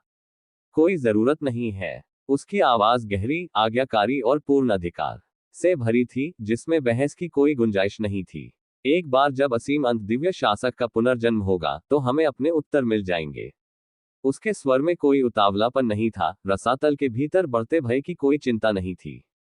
जब वह समय आएगा, तो इस तथाकथित कोहरा सम्राट का सच सामने आ जाएगा। और जब ऐसा होगा, तो उसके अंत की योजना बनाना बेहद आसान हो जाएगा। अधीरता की कोई जरूरत नहीं है। मुख्य पुजारी ने अपना सिर और भी नीचे कर लिया, और गंभीरता से उन शब्दों को आत्मसात कर लिया। मैं समझ गया, महाराज। मामला सुलझ गया। कोहरा सम्राट की तुरंत तलाश नहीं होगी। कम से कम अभी तो नहीं। लेकिन फिर रसातल सम्राट की उंगलियां अचानक थिरकना बंद हो गईं। उसके मन में एक विचार उमड़ पड़ा, जिसने उसका ध्यान सामने खड़ी आकृति से हटा दिया। आखिरकार उसने अपनी नजरें हटा ली, हालांकि उसके हाव भाव समझ में नहीं आ रहे थे। एक और बात, उसकी आवाज में एक सूक्ष्म खतरनाक धार थी। क्या पैट्रिक ड्रैगन वंश से कोई जीवित बचा था? नहीं, प्रभु राजकुमार। घुटनों के बल बैठी आकृति, मुख्य पुजारी बिगरैज, अडिग निश्चय के साथ बोली। यह बहुत ही असंभव है कि कोई भी ड्रैगन जीवित बचा हो। उसकी आवाज भारी थी, अंतिमता से भरी हुई। जब तक हमारे शूरवीर घटनास्थल पर पहुंचे, तब तक अथाह धूल इतनी घनी हो चुकी थी कि उसने पहले ही सब कुछ जंग खाकर नष्ट कर दिया था। जीवन का कोई निशान नहीं था, केवल तबाही। उन्होंने अपनी पर्वत श्रृंखला के हर इंच को छान मारा, और फिर भी उन्हें कोई शेष उपस्थिति नहीं दिखी। एक विराम, फिर गंभीर विश्वास के साथ उसने अंतिम फैसला सुनाया। यह बहुत संभव है कि यह ड्रैगन जाति के अंत का प्रतीक है। एक पल के लिए हवा में सन्नाटा छा गया। फिर, यह अफसोस की बात है। शब्द हल्के से, लगभग बेसुध से निकले, मानो किसी वास्तविक क्षति की भावना के बजाय केवल शिष्टाचारवश कहे गए हो। रसातल सम्राट अपने सिंहासन पर थोड़ा पीछे झुक गया, उसकी अभिव्यक्ति बिल्कुल उदासीन थी। उसकी आवाज में न कोई दुख था, न कोई पछतावा।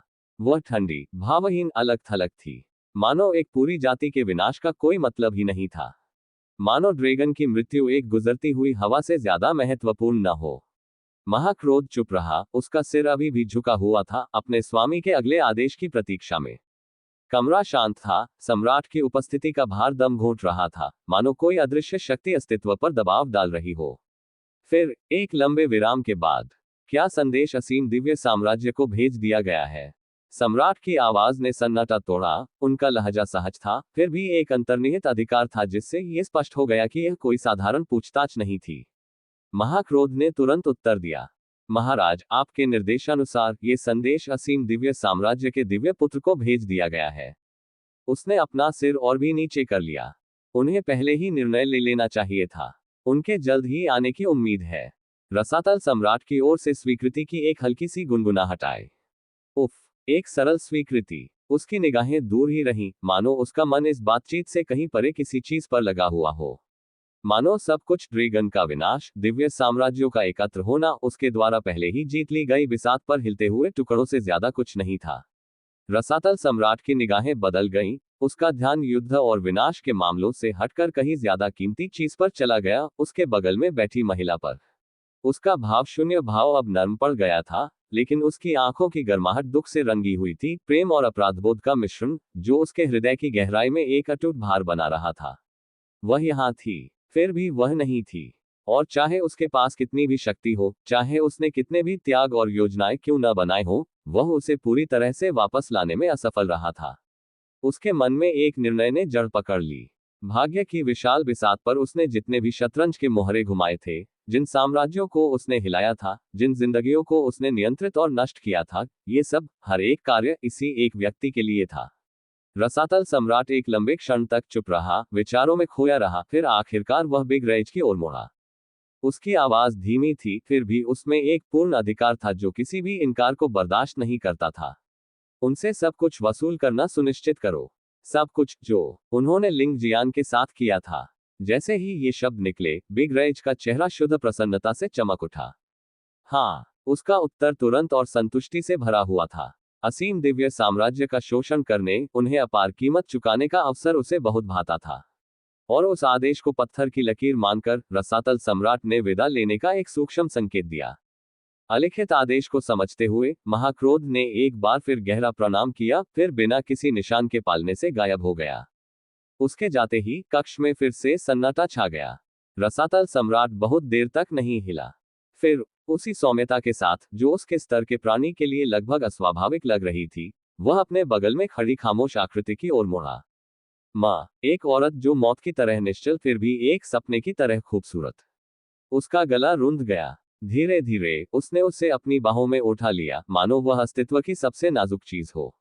वह मंद रोशनी वाले कमरे में आगे बढ़ा, हर कदम पर एक भारी, अनकहा बोझ था। जब वह उसके विश्राम स्थल पर पहुंचा, तो उसने उसे इतनी सावधानी से नीचे उतारा कि रसातल के शासक के लिए यह जगह बेमिल लग रही थी। उसके हाथ उसकी ठंडी त्वचा को छूते हुए रुके रहे, उसका स्पर्श बमुश्किल एक फुसफुसाहट जैसा था। उसका चेहरा, जो आमतौर पर एक अस्पष्ट मुखौटा होता है, एक पल के लिए टूट गया।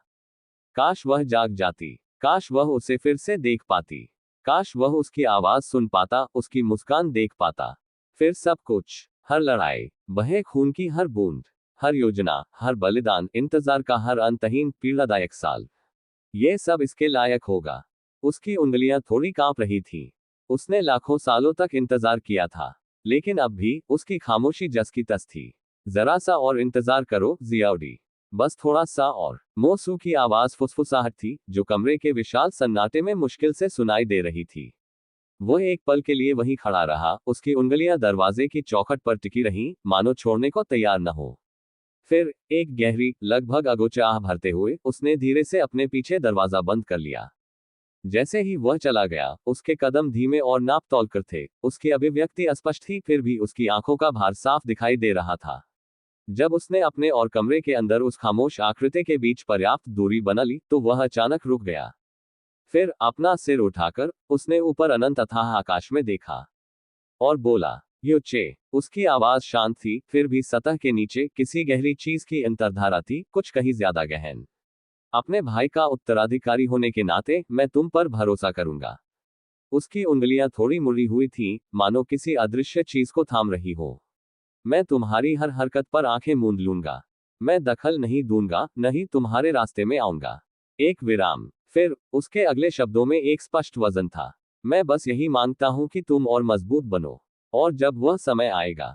उसकी आंखें गहरी हो गईं, उसकी आवाज धीमी, फुसफुसाहट से बमुश्किल ऊपर की धीमी हो गई, फिर भी इस खामोश खाई में, ये भाग्य में खुदी हुई शपथ की तरह गूंज रही थी। जैसे मैंने तुम्हें अपनी मर्जी करने की इजाजत दी है। तुम्हें मुझे मेरी खुशी देनी होगी। उसके शब्द, वे सिर्फ उसे सुनने के लिए थे। अगर दूसरे देवता ये सुन लें तो वे अंदर तक हिल जाएंगे। यहां तक कि महायाजक भी इस बात से अनजान है। दरार। उसके बगल का स्थान अचानक टूट गया, काली दरारें शून्य में नसों की तरह फैल गईं। हवा में एक दमघोंटू दबाव भरा हुआ था, एक ऐसी प्राचीन और भयानक शक्ति की मानो समय भी कांप उठा हो। उस दरारी हुई जगह से एक छोटा काला मोती हवा में तैरता हुआ नीचे उतरा। उससे एक ऐसी शक्ति निकल रही थी जो अथाह, भयावह थी, कुछ ऐसा जो नश्वर समझ से परे था। फिर मोती के अंधेरे से एक आकृति उभरी, शुद्ध अंधकार में लिपटी। उसका रूप अस्पष्ट था, न मनुष्य, न पशु, न जीवित, न मृत। यह एक आत्मा थी, फिर भी इच्छा शक्ति का मात्र अवशेष नहीं। यह कहीं अधिक खतरनाक थी, एक स्वर्गीय खजाने की आत्मा। यह मोसू के सामने मंडराती रही, उसकी निगाहें समझ से परे थीं, और फिर आखिरकार बोली, क्या तुम्हें यकीन है कि तुमने सही फैसला लिया है? इसकी आवाज अनंत काल तक गूंजती एक फुसफुसाहट जैसी थी, अनगिनत आवाजों से भरी हुई, मानो समय के उस पार से बोल रही हो। लेकिन मोसू केवल मुस्कुराए, एक फीकी, जानकार मुस्कान। सही है या गलत, जानने का कोई तरीका नहीं है, केवल समय ही इसका उत्तर देगा। उसने धीरे से सांस छोड़ी और फिर अपनी नजर आत्मा की ओर घुमाई। लेकिन परिणाम चाहे जो भी हो, उस दिन मेरे साथ सहयोग करने के लिए धन्यवाद। पहली बार स्वर्गीय खजाने वाली आत्मा चुप हो गई। उसने आगे कुछ नहीं कहा, कोई सवाल नहीं किया। फिर एक सरल सिर हिलाकर वह धीरे धीरे अंधेरे में विलीन हो गई और मोती में वापस चली गई। काला मोती कुछ क्षण के लिए मडराता रहा, एक प्राचीन अथाह ऊर्जा से स्पंदित, फिर वह दरार वाली जगह में वापस चढ़ गया। और जैसे ही मोती गायब हुआ, उसके आसपास का स्थान अपने आप ठीक हो गया। दरार ऐसे बंद हो गई मानो वह कभी थी ही नहीं। दुनिया फिर से शांत हो गई। मोसू वहां बहुत देर तक खड़ा रहा, उसकी निगाहें एक बार फिर उसके ऊपर की खाई पर टिकी रही। फिर उस कमरे की ओर एक आखिरी नजर डालते हुए जिसे वह पीछे छोड़ आया था, वह मुड़ा और चला गया। जैसे ही ऊर्जा की एक गर्म बहती धारा उसके शरीर में उमड़ी, जिया किंग्युए का मन क्षण भर के लिए शून्य हो गया।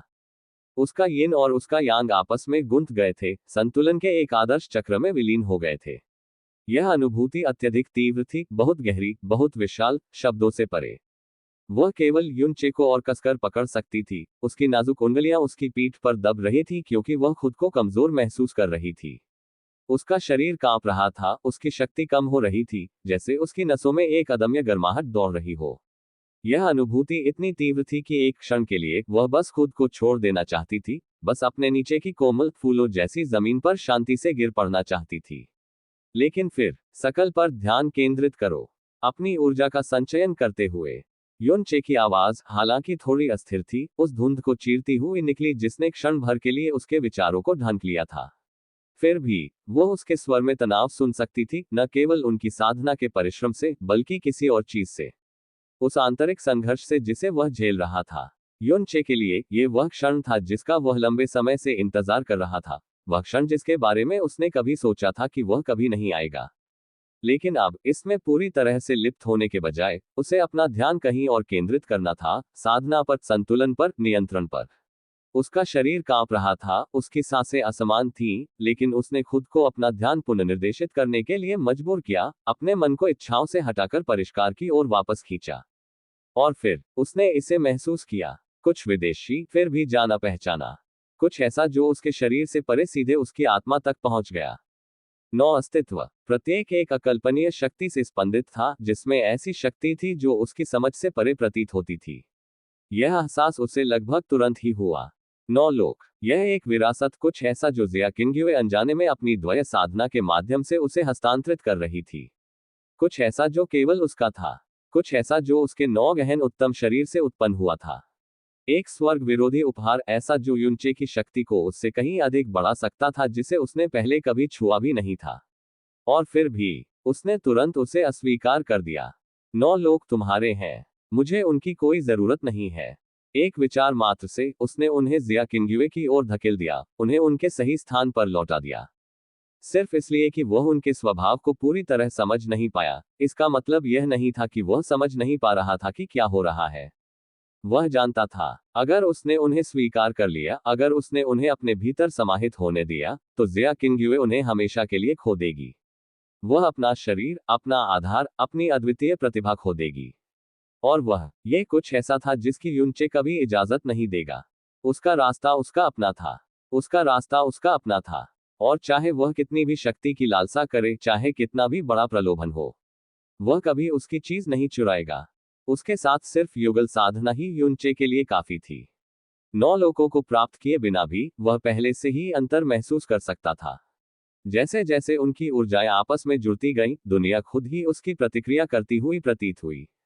आसपास की गहन ऊर्जा, जो कभी सुस्त थी, अब और भी तेज गति से उसकी ओर दौड़ रही थी, उसके लिए प्रकृति की एक अटूट शक्ति की तरह। और यह आदिकालीन गहन संदूक के भीतर हो रहा था। एक ऐसा स्थान जो पहले से ही बाहरी दुनिया से अलग थलग था। एक ऐसा स्थान जहां गहन ऊर्जा के नियम प्रतिबंधित थे। अगर यहां इतना भारी था, तो बाहर क्या होगा? बस इस विचार से ही उसका खून प्रत्याशा से खौल उठा।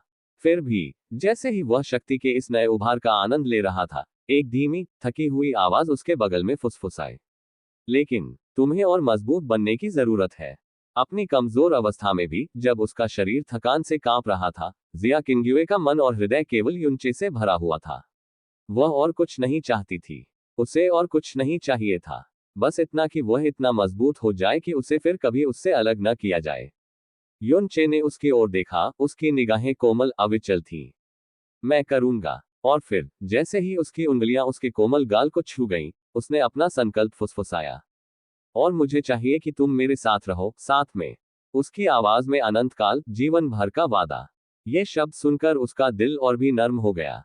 एक बार वह उससे दूर चली गई थी, यह मानते हुए कि उसकी रक्षा का यही एकमात्र तरीका है। एक बार उसने खुद को बंद कर लिया था, यह मानते हुए कि नियति ने उन दोनों के लिए पहले ही एक क्रूर अंत लिख दिया है। लेकिन अब, यहाँ, इस क्षण में, इन सब का अब कोई महत्व नहीं रहा। जल्द ही उसने थकान को नजरअंदाज कर दिया, अपनी थकान को पीछे छोड़ते हुए, युनचे के मार्गदर्शन का पालन करते हुए, अपनी गहन ऊर्जा का संचार किया। जिस क्षण उसकी गहन ऊर्जा संरेखित हुई, उसने महसूस किया, उसकी साधना में हलचल मच गई, नए जोश के साथ उमड़ पड़ी। उसका शरीर, जो कभी परिश्रम से कांप रहा था, अब हल्का, सशक्त महसूस कर रहा था। युनचे उसे चुपचाप देख रहा था, उसकी आंखों में एक कोमल रोशनी टिमटिमा रही थी। उसके हाथ के एक छोटे से इशारे से गहन ऊर्जा का एक कोमल प्रवाह उसके भीतर उमड़ पड़ा, उसके शरीर की सभी अशुद्धियों को साफ कर दिया, यह सुनिश्चित करते हुए कि वह शुद्ध बनी रहे, थकान या बेचैनी से अछूती। फिर सावधानीपूर्वक, लगभग श्रद्धापूर्ण हरकतों के साथ, उसने उसे कपड़े पहनाए, उसके वस्त्रों के बहते रेशम को फिर से जीवंत किया, यह सुनिश्चित करते हुए कि वह गर्मजोशी और सुरक्षा से लिपटी हुई थी। उसी क्षण उसके अपने वस्त्र फिर से उभर आए, उसकी गहन ऊर्जा उसके चारों ओर सहज रूप से बुनने लगी। एक क्षण के लिए उनकी आंखें मिल गईं, और उस क्षण शब्दों की कोई आवश्यकता नहीं थी। उनके बीच समझ का संचार हुआ। इस बार वे साथ साथ खड़े होंगे। फिर बिना पीछे देखे वे एक साथ आगे बढ़े, आदिकालीन गहन संदूक को पीछे छोड़ते हुए। उनकी आकृतियां अंतहीन धूसर रंग में विलीन हो गईं। कोहरे की दुनिया ने उन्हें घेर लिया था, हर तरफ से उसका ठंडा सन्नाटा छा रहा था। दमनकारी अथाह धूल उनके चारों ओर घूम रही थी, किसी जीवित प्राणी की तरह हिल रही थी, मानो उनकी उपस्थिति का आभास हो रहा हो। लेकिन दोनों में से किसी ने भी संकोच नहीं किया, क्योंकि अब दोनों में से कोई भी खुद को और नहीं रोक सकता था। युन चे इसे महसूस कर सकता था, उसके पूरे अस्तित्व में अतृप्त भूख दौड़ रही थी, उसके भीतर की शक्ति मुक्ति के लिए पुकार रही थी। जिस क्षण 9 लोग उसकी आत्मा के संपर्क में आए, हालांकि उसने उन्हें अस्वीकार कर दिया था, उसके भीतर कुछ गहराई में हलचल मचने लगी थी। उसके शरीर, उसकी कुलदेवी के शरीर ने प्रतिक्रिया व्यक्त की। ऐसा लगा जैसे कोई अदृश्य मुहर टूट गई हो, जिससे कुछ प्राचीन, कुछ सुप्त लेकिन भयानक रूप से विशाल, जागृत होने लगा हो। जिया किंग्युए के 9 लोगों के बिना भी उसके अंदर कुछ कहीं अधिक महान विकसित हो रहा था। उसकी गहन शिराओं की गहराई में विशाल तारों वाला आकाश हिलने लगा। उसकी रगों में कभी स्थिर रहे नक्षत्र सिहर उठे, उनका दिव्य प्रकाश टिमटिमा रहा था, बिखर रहा था, पुनर्निर्मित हो रहा था। लेकिन इससे पहले कि यह पूरा हो, इससे पहले कि यह अपनी पूरी क्षमता तक पहुंच सके, उसे ऊर्जा की जरूरत थी। अनंत, असीम ऊर्जा। और इसे और कहां से लाया जाए, सिवाय रसातल से। अनंत कोहरे का सागर कांप उठा। जैसे ही उसने आदिम गहन जहाज से बाहर कदम रखा, उसका शरीर जोर से कांप उठा। उसके भीतर से एक तीव्र भूख उमड़ पड़ी, एक लालसा, एक हताश, आदिम जरूरत शक्ति की। उसका शरीर एक अंतहीन रसातल जैसा था, एक अथाह शून्य जो भरने की मांग कर रहा था। उसे ऊर्जा की जरूरत थी, और ज्यादा ऊर्जा की। उसकी निगाहें उठी, कोहरे को भेदते हुए, उसकी गहन ऊर्जा जीवन में गर्जना कर रही थी। और वह रसातल में मिलने वाली हर चीज को निगल जाएगा। लेकिन वह अकेला नहीं था। उसके बगल में जिया किंग्युए खड़ी थी, उसकी आंखें उसी तीव्रता से जल रही थी, उसकी सांसें स्थिर थी, फिर भी अदम्य संकल्प से भरी हुई थी। उसने भी इसे महसूस किया। जल्द ही दोनों ने आकाश में हाथ मिला लिए, अपनी शक्ति का संचार एक साथ किया।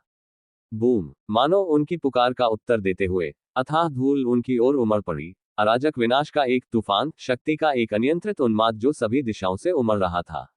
गड़गड़ाहट। अथाह गहराई में कभी घूमती धूल और भी प्रचंड हो गई। उसकी अराजक प्रकृति ने सभी बंधन तोड़ दिए। पूरा अनंत कोहरा सागर कांप उठा। लाखों करोड़ों मील अथाह धूल से घनीभूत हो गए, अब राख जैसा धूसर नहीं, बल्कि एक शुद्ध दमघोंटू काला। अथाह ऊर्जा का एक काला ज्वार एक बिंदु की ओर दौड़ रहा था। युन चे की ओर, जिया किंग्युए की ओर। युन चे के लिए अथाह धूल सहज रूप से उसकी ओर खींची चली आ रही थी, मानो वह उसके अस्तित्व का मूल हो, वह एकमात्र सत्ता जिसे वह अपना असली स्वामी मानती हो। जिया किंग्युए के लिए वह अथाह धूल को सीधे अवशोषित नहीं कर सकती थी।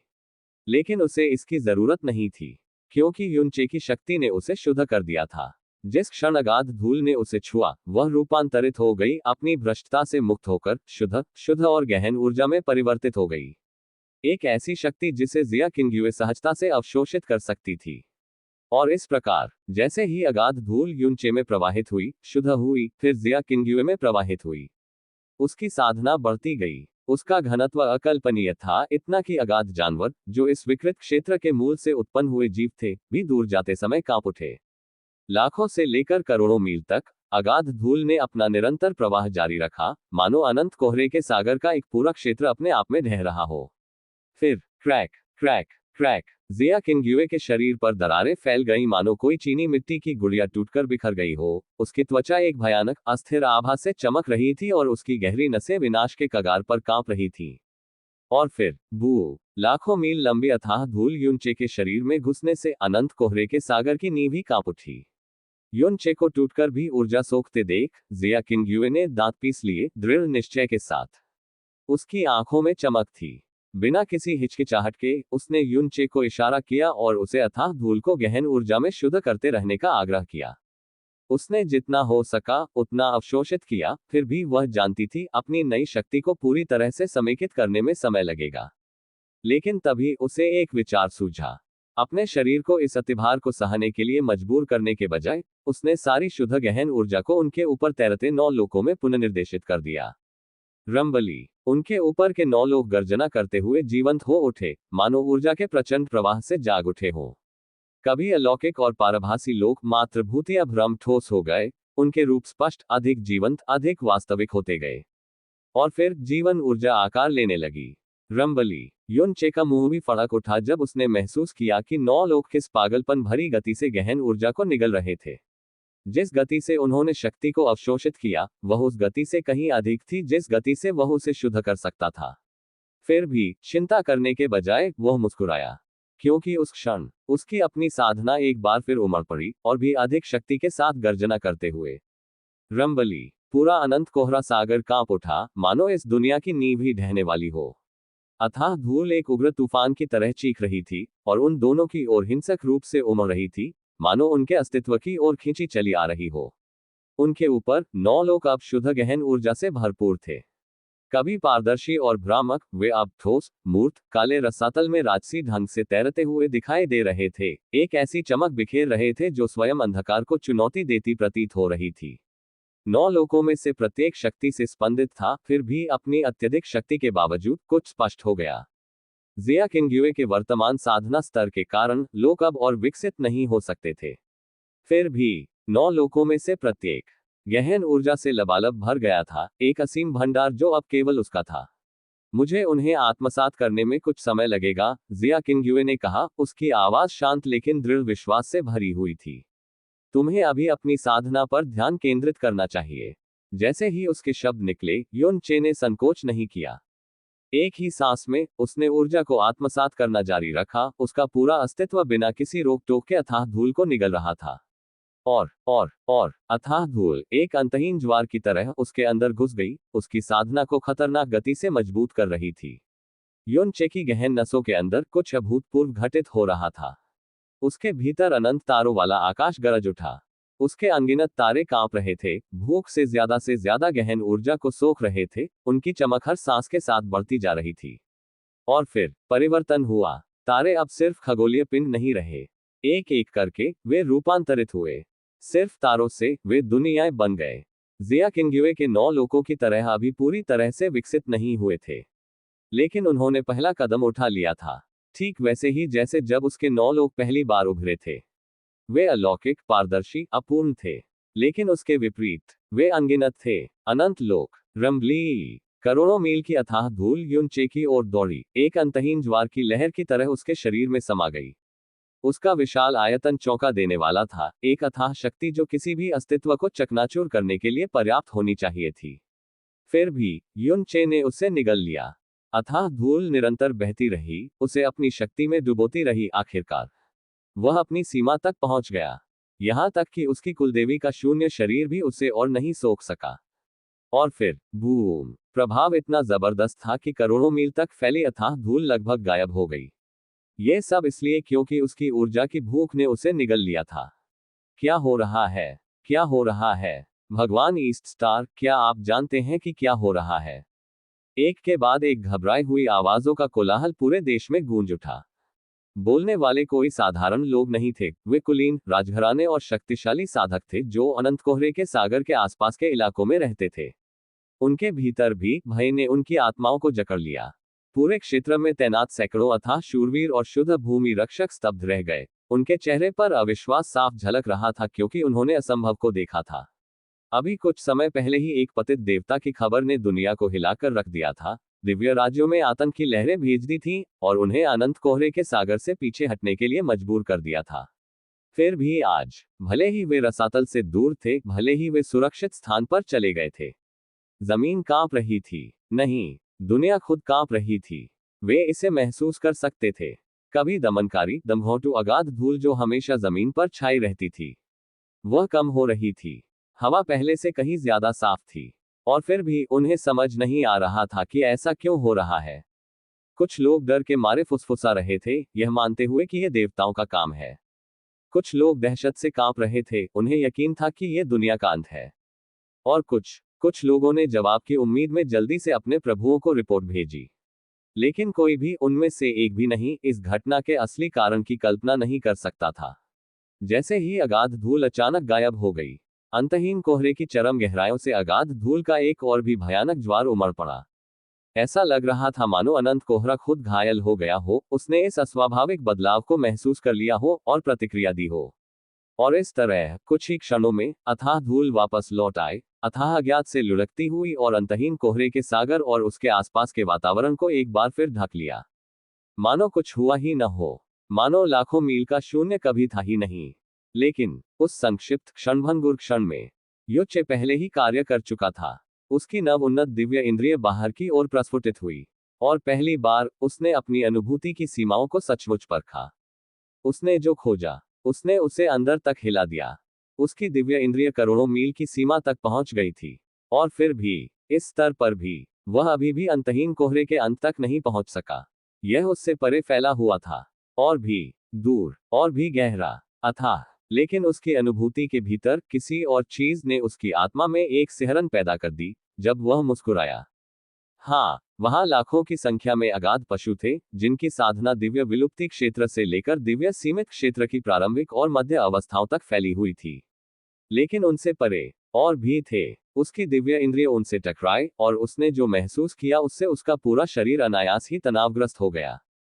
संख्या में कम, लेकिन उनकी उपस्थिति अद्भुत थी। वे पशु जो दिव्य सीमित क्षेत्र के अंतिम चरणों तक पहुंच चुके थे। किंग्यू, तुम्हें इतनी सारी ऊर्जा अवशोषित करने में कितना समय लगेगा? युन चे ने अचानक पूछा। उसकी नजर जिया किंग्यू पर पड़ी। वह पूरी तरह से स्थिर बैठी थी, उसकी आंखें बंद थीं, वह अपनी शक्ति को मजबूत करने में पूरी तरह से डूबी हुई थी। बिना देखे भी युन चे बता सकता था वह करीब थी, एक और सफलता के करीब। मुझे आधा साल दो, जिया किंग्यू ने शांति से उत्तर दिया। उसके भीतर उमड़ती उग्र ऊर्जा के बावजूद उसकी आवाज स्थिर थी। मैं ये सब अवशोषित कर लूंगी। फिर उसकी आंखें हल्की सी खुली, और आत्मविश्वास की एक झलक दिखाई दी। एक बार जब मैं काम पूरा कर लूं, तो दिव्य सीमित क्षेत्र में कदम रखना कोई समस्या नहीं होनी चाहिए। अच्छा, युन चे ने संतुष्टि में सिर हिलाया। लेकिन जल्द ही उसके चेहरे पर उदासी छा गई। यहां हमने जो भी हंगामा मचाया है, देवता जरूर कोई कदम उठाएंगे। हम एक जगह नहीं रुक सकते, हमें और गहराई में जाना होगा। वह उसकी ओर मुड़ा, उसकी आंखों में एक ज्ञान भरी चमक थी। चलो अपने लिए एक नया घर ढूंढते हैं। इससे पहले कि वह कुछ कह पाती, उसने अचानक उसे अपनी बाहों में भर लिया और उसे किसी राजकुमारी की तरह गले लगा लिया। जिया किंग्युए की आंखें चौड़ी हो गईं। क्षण भर के लिए वह गहन ऊर्जा के अपने गहरे अवशोषण से बाहर आ गई। युन चे, तुम क्या हो? और मुझे लगता है कि बेहतर होगा कि मैं तुम्हारी उस सारी ऊर्जा को अवशोषित करने में मदद करूं। युन चे ने मुस्कुराते हुए उसे आंख मारी। इससे पहले कि वह विरोध कर पाती, वह आगे बढ़ गया और उसे सहजता से उठाकर रसातल की गहराइयों में विलीन हो गया। दिव्य पुत्र, कृपया निर्णय लें। 3 महीने हो गए हैं। एक शक्तिशाली आवाज गूंजी, जो तत्परता से भरी हुई थी। वक्ता, एक बुजुर्ग जिसकी साधना दिव्य सीमित क्षेत्र के शिखर पर थी, अपने सामने खड़े युवक को गौर से देख रहा था। उसकी अभिव्यक्ति गंभीर थी, उसकी आवाज दृढ़ थी। दिव्य पुत्र, मैं समझता हूं कि हमारे संसाधन अमूल्य हैं, लेकिन अगर हमारे प्रभु को वापस लाने का जरा सा भी मौका है, तो ये सार्थक है। एक और बुजुर्ग बोला, उसका स्वर भी उतना ही उत्साहपूर्ण था। उसकी शक्ति पहले वाले से कम नहीं थी। दोनों अपने दिव्य साम्राज्य के स्तंभों की तरह खड़े थे। उनके चारों ओर एकत्रित आकृतियां पूरी तरह से मौन खड़ी थीं, अपनी आंखों में उम्मीद की लौ लिए डियान ज्यूजी को देख रही थीं। वे प्रतीक्षा कर रहे थे, उसके उत्तर की प्रतीक्षा में। 3 महीने पहले उन्हें एक संदेश मिला था। एक संदेश जो उन पर दिव्य रहस्योद्घाटन की तरह उतरा था। एक ऐसा विशाल संदेश, मानो स्वर्ग ने स्वयं बोल दिया हो। महायाजकों ने ईश्वर के एक लंबे समय से छिपे रहस्य का खुलासा किया था। एक ऐसा सत्य जिसने उनके राज्य में खलबली मचा दी। मृत दिव्य शासक को पुनर्जीवित किया जा सकता था। उनके पतित प्रभु वापस आ सकते थे। सभी एक साथ स्तब्ध और उत्साहित थे। अपने ईश्वर को खोने का मतलब था अपना सम्मान खोना, इसका मतलब था दिव्य राज्यों की भव्य व्यवस्था में महत्वहीन हो जाना। लेकिन अगर उनके प्रभु का पुनर्जन्म हो सकता है, अगर एक सच्चा ईश्वर वापस आ सकता है, तो वे एक बार फिर अपना सिर ऊंचा कर सकते हैं। बेशक महायाजकों ने अपने पतित ईश्वर को वापस लाने की कीमत के बारे में भी बताया था। असफलता का जोखिम मौजूद था। हालांकि यदि अधिक दिव्य रसातल पत्थरों का उपयोग किया जाता, तो सफलता दर काफी बढ़ जाती। पाटिन, अपने सबसे बड़े खजानों के साथ उन्हें दुख हुआ, लेकिन ईश्वर की तुलना में दिव्य पत्थर क्या था? एक सच्चा ईश्वर किसी भी खजाने से कहीं ज्यादा मूल्यवान होता है। फिर भी, सब कुछ के बावजूद, 3 लंबे महीनों के बाद भी, डियान ज्यूजी अपने पिता को पुनर्जीवित करने के लिए आवश्यक खजानों को छोड़ने को तैयार नहीं था। समस्या उसके पिता की मृत्यु की परिस्थितियों में थी। आमतौर पर जब कोई देवता ईश्वर स्रोत के माध्यम से अपनी दिव्यता को आगे बढ़ाता था तो उसे सीधे स्थानांतरित कर दिया जाता था या ईश्वर स्रोत को समाहित करने के लिए डिजाइन किए गए एक पवित्र खजाने में संग्रहित कर दिया जाता था, जिसे दिव्य बालक को प्रदान करने से पहले उन्हें एक सच्चे ईश्वर के रूप में आरोहण करने की अनुमति दी जाती थी। रसातल के लाखों वर्षों के दौरान इस प्रक्रिया को चुनौती नहीं दी गई थी। चूंकि शुद्ध भूमि सभी पर शासन करती थी और कोई युद्ध नहीं हुआ था, इसलिए देवताओं ने हमेशा अपने ईश्वर स्रोतों को सीधे हाथों से आगे बढ़ाया था और इसलिए उन्हें संग्रहित करने की कभी आवश्यकता नहीं पड़ी। लेकिन चूंकि उनके स्वामी अनंत कोहरे में गहरे समा गए थे, इसलिए उनके पास अपने ईश्वर स्रोत को संग्रहित करने के लिए उनके राज्य के दिव्य ब्लेड का उपयोग करने का समय नहीं था। परिणामस्वरूप ईश्वर स्रोत पहले ही शुद्ध भूमि में लौट चुका था। इस कारण सब कुछ शुद्ध भूमि द्वारा तय किया गया था। हालांकि उनमें से किसी को भी ईश्वर को पुनर्जीवित करने की रहस्यमय प्रक्रिया पूरी तरह से समझ नहीं आई थी, फिर भी शुद्ध भूमि के आदेश ने बातचीत की कोई गुंजाइश नहीं छोड़ी। उन्होंने अनुष्ठान को आगे बढ़ाने के लिए लगभग अपनी पूरी दिव्य रसातल शिलाओं की आपूर्ति का अनुरोध किया था, और इसका केवल एक ही उत्तर था, क्योंकि ईश्वर ही सब कुछ है। ईश्वर के बिना कोई दिव्य राज्य नहीं होगा। फिर भी पूरे 3 महीने बाद भी डियान जियोजी ने मानने से इनकार कर दिया। कानाफूसी फैलने लगी थी। कुछ लोगों को तो ये भी संदेह था कि अगर ईश्वर स्रोत असीम दिव्य राज्य में ही रहता तो डियान जियोजी अपने पिता को पुनर्जीवित करने के लिए इसे खर्च करने के बजाय अपने लिए इस्तेमाल करता। और फिर बड़े भाई जियोजी, कृपया निर्णय लें। एक शांत लेकिन दृढ़ आवाज अचानक गूंजी, जिसने तनावपूर्ण माहौल को तोड़ दिया। युवा पीढ़ी ने तुरंत झुककर प्रणाम किया। उनकी निगाहें सम्मान से भर गईं जब एक युवक आगे बढ़ा और डियान जियोजी को प्रणाम किया। यह व्यक्ति डियान जियांग था, असीम दिव्य साम्राज्य की पूरी युवा पीढ़ी का सबसे प्रतिभाशाली व्यक्ति। यही वह व्यक्ति था जो डियान जियोजी के साथ उनकी शुद्ध भूमि की यात्रा पर था। जियांग, मैं। उस युवक को अपने सामने देखकर डियान जियोजी का हृदय अपराधबोध से सिकुड़ गया। साधना प्रतिभा के मामले में डियान जियांग बेजोड़ था। 4 साल पहले वह दिव्य विलुप्ति क्षेत्र के तीसरे स्तर पर पहुंच चुका था। अब वह चौथे स्तर पर पहुंच गया था, और अपनी अपार शक्ति के बावजूद उसकी उम्र डियान जियोजी से बहुत कम थी।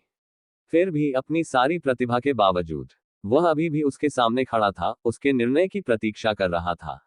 डियान जियांग डियान जियोजी की तरह दिव्य सार के 8वें स्तर का स्वामी था। हालांकि डियान जियोजी के विपरीत, जो दिव्य पुत्र था और जिसे महान क्रोध की दिव्य शिरा विरासत में मिली थी, डियान जियांग एक दिव्य बालक नहीं था। इसके बावजूद उसके हृदय में न तो कोई द्वेष था, न ही कोई ईर्ष्या।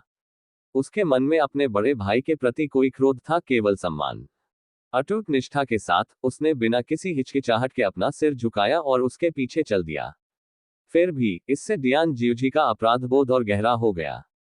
एक लंबी चुप्पी के बाद आखिरकार उसने सांस छोड़ी। उसकी आवाज अनिच्छा से भारी थी। ठीक है, हम महायाजकों के अनुरोध को स्वीकार करते हैं। संदेश भेजो, हम पवित्र भूमि के लिए प्रस्थान करते हैं। अंत में डियान जियोजी ने अपना निर्णय लिया। दोस्तों, अगर कहानी अच्छी लगे तो चैनल को सब्सक्राइब कर देना और वीडियो को लाइक कर देना। दोस्तों, जल्दी 30 लाइक पूरा कर दो। 30 लाइक पूरा होने से आज ही एक और वीडियो आ जाएगा। प्रभु परमेश्वर पिता, हमें अपने लोगों से एक सूचना मिली है। वे कहते हैं कि दिव्य पुत्र और असीम दिव्य साम्राज्य के पुरखों ने पवित्र भूमि की अपनी यात्रा शुरू कर दी है। मंद रोशनी वाले हॉल में एक गहरी, संयमित आवाज गूंजी। वक्ता एक युवक था, उसका शरीर शुद्ध अंधकार में लिपटा हुआ था। उसकी उपस्थिति इतनी विचलित करने वाली थी कि उस भव्य कक्ष के भीतर के शक्तिशाली लोग भी जोर से सांस लेने की हिम्मत नहीं कर पा रहे थे। उसका अंधकार किसी और से अलग था, इसलिए नहीं कि वह विनाशकारी था, बल्कि इसलिए कि वह विनाशकारी नहीं था। कमरे में मौजूद हर कोई अंधकार की गहन ऊर्जा की प्रकृति को जानता था। ये जंगली, अस्थिर था और इसे कभी पूरी तरह से वश में नहीं किया जा सकता था। यहाँ तक कि जो लोग 10,000 वर्षों से अंधकार के मार्ग पर चल रहे थे, उन्हें भी सतर्क रहना पड़ता था, कहीं ऐसा न हो कि वह अथाह शक्ति उनके विरुद्ध हो जाए। यह एक ऐसी शक्ति थी जिसकी हमेशा कीमत चुकानी पड़ती थी। लेकिन उनके सामने खड़ा युवक, वह अलग था। उसका अंधकार परम था। वह उग्र नहीं था, वह संघर्ष नहीं कर रहा था, वह समर्पण कर रहा था। वह आज्ञाकारी और निष्ठापूर्वक उसके चारों ओर लिपटा हुआ था, मानो कोई जीवित प्राणी जानता हो कि उसके स्वामी की अवज्ञा कभी नहीं की जा सकती। अंधकार पर उसका नियंत्रण न केवल अभूतपूर्व था, ये भयावह भी था। स्वयं दिव्य शासक से भी अधिक भयावह, जो अब सिंहासन पर शांति से बैठा था और उस युवक को एक अस्पष्ट भाव से देख रहा था। एक लंबे क्षण तक भव्य हॉल में सन्नाटा छा गया। फिर आखिरकार, धन्यवाद बुवांग, दिव्य शासक ने रिपोर्ट स्वीकार करते हुए सिर हिलाया। उसकी आवाज गहरी लेकिन धीमी थी। युवक मुस्कुराया और जैसे ही वह जाने के लिए मुड़ा, उसमें आत्मविश्वास की एक झलक दिखाई दी।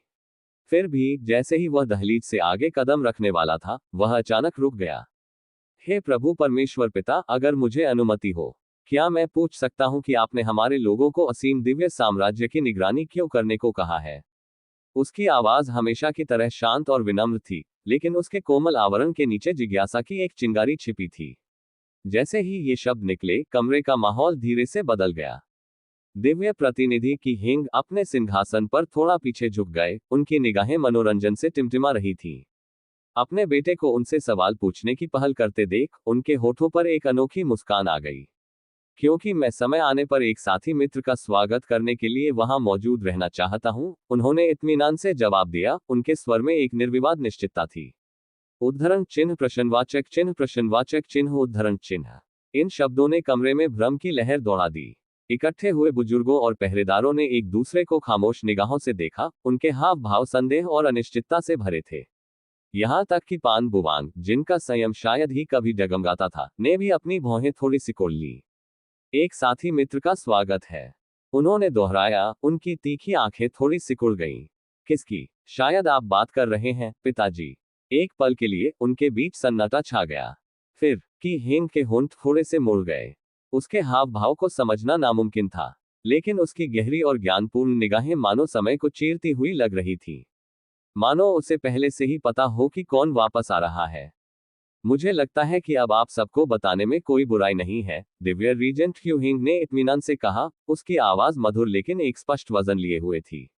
उसकी नजरें कमरे पर घूम गईं, उनकी मुश्किल से दबाई गई जिज्ञासा को महसूस करते हुए। आखिरकार देर सवेर इसका पर्दाफाश तो होगा ही। भव्य कक्ष में उत्सुकता का माहौल गहरा हो गया। हर आकृति थोड़ी सीधी खड़ी हो गई, उनकी सांसें अनजाने में ही सस्पेंस में अटकी हुई थी। क्यू हिंग ने फिर से बोलने से पहले एक पल के लिए खामोशी को बरकरार रखा। उसके अगले शब्द सहज थे, लेकिन एक ऐसा वजन लिए हुए जिसने उनकी आत्मा को झकझोर दिया। सब जानते हैं कि दिव्य रीजेंट राहु अनंत कोहरे के सागर में मारे गए थे, है ना? हाँ हाँ, सहमति की एक बड़बड़ाहट हॉल में गूंज उठी। आज भी एक सच्चे ईश्वर की मृत्यु इतिहास की सबसे चौंकाने वाली घटनाओं में से एक बनी हुई है। इसके बारे में सोचना भी अकल्पनीय था, असंभव था, फिर भी यह घटित हो गया था।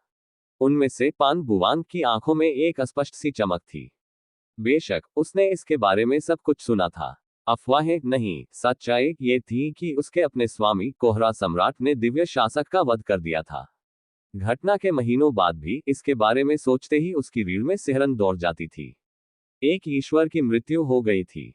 कोई भी ईश्वर नहीं, सभी दिव्य साम्राज्य के देवताओं में सबसे शक्तिशाली। ऐसा कुछ जो असंभव होना चाहिए था। फिर भी अपने बदले के लिए उसने उन विचारों को गहराई से दबा दिया था और बाकी सभी की तरह एक बाहरी दिखावा बनाए रखा था। हाँ, पान बुवांग ने शांति से उत्तर दिया और दिखावटी श्रद्धा से अपना सिर झुका लिया। हम सब ने इसके बारे में सुना है।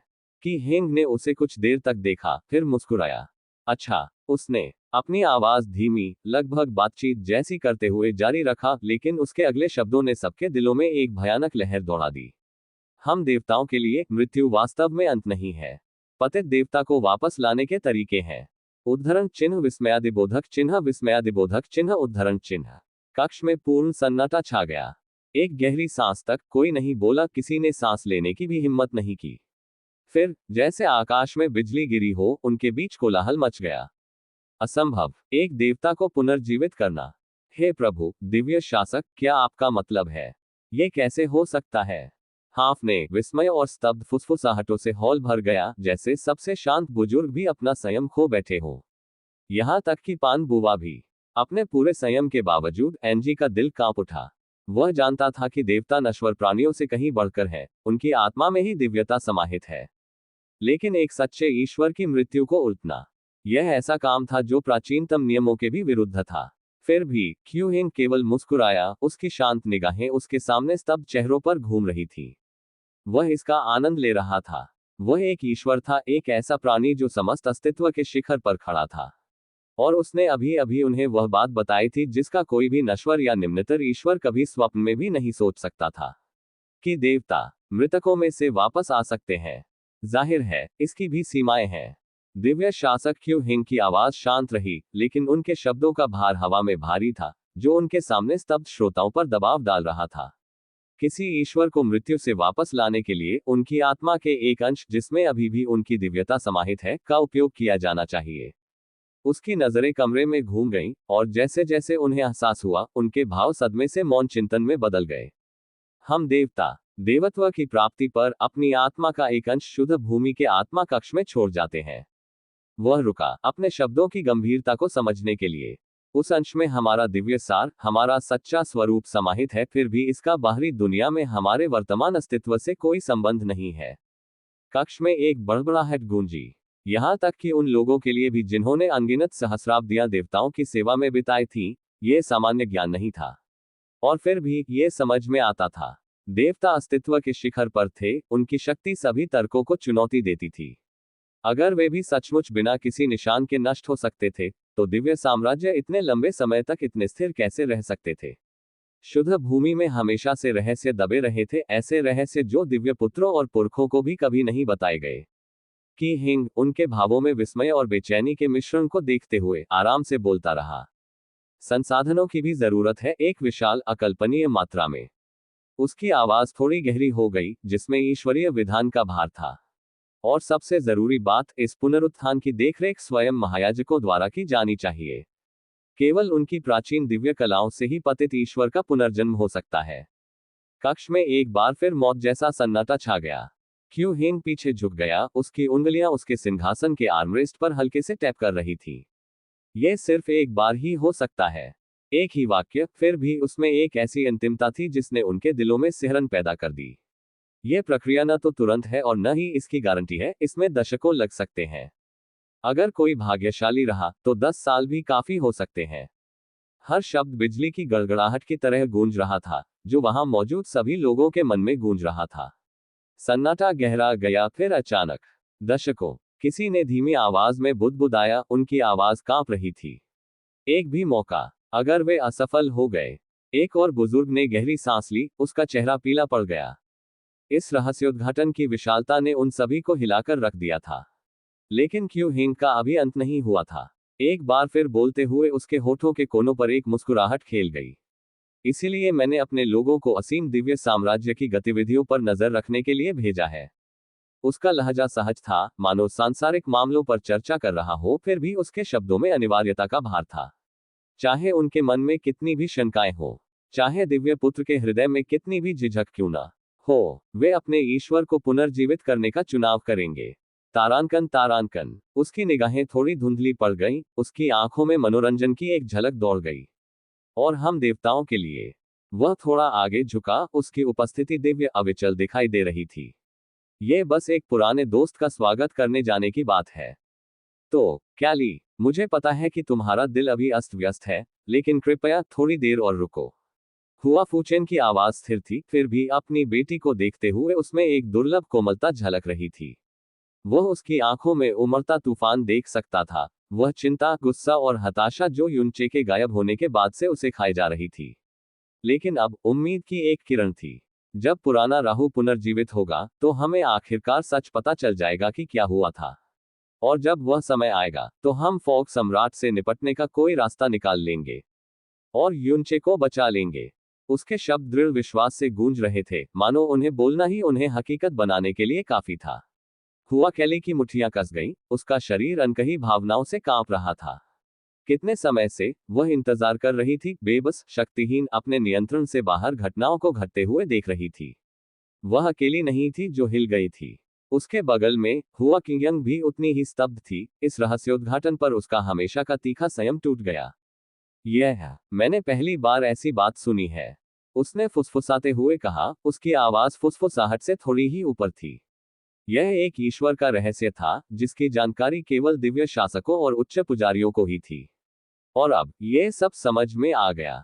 कोई आश्चर्य नहीं कि असीम अंत दिव्य शासक की मृत्यु के बाद किसी भी देवता ने कोई कदम नहीं उठाया। हुआ किंगयंग ने मन ही मन बड़बड़ाते हुए कहा। कोई भी देवता मरने का जोखिम नहीं उठाना चाहता, क्योंकि असीम दिव्य साम्राज्य के बाहर किसी अन्य दिव्य साम्राज्य के पास आदिज वाला रत्न नहीं है।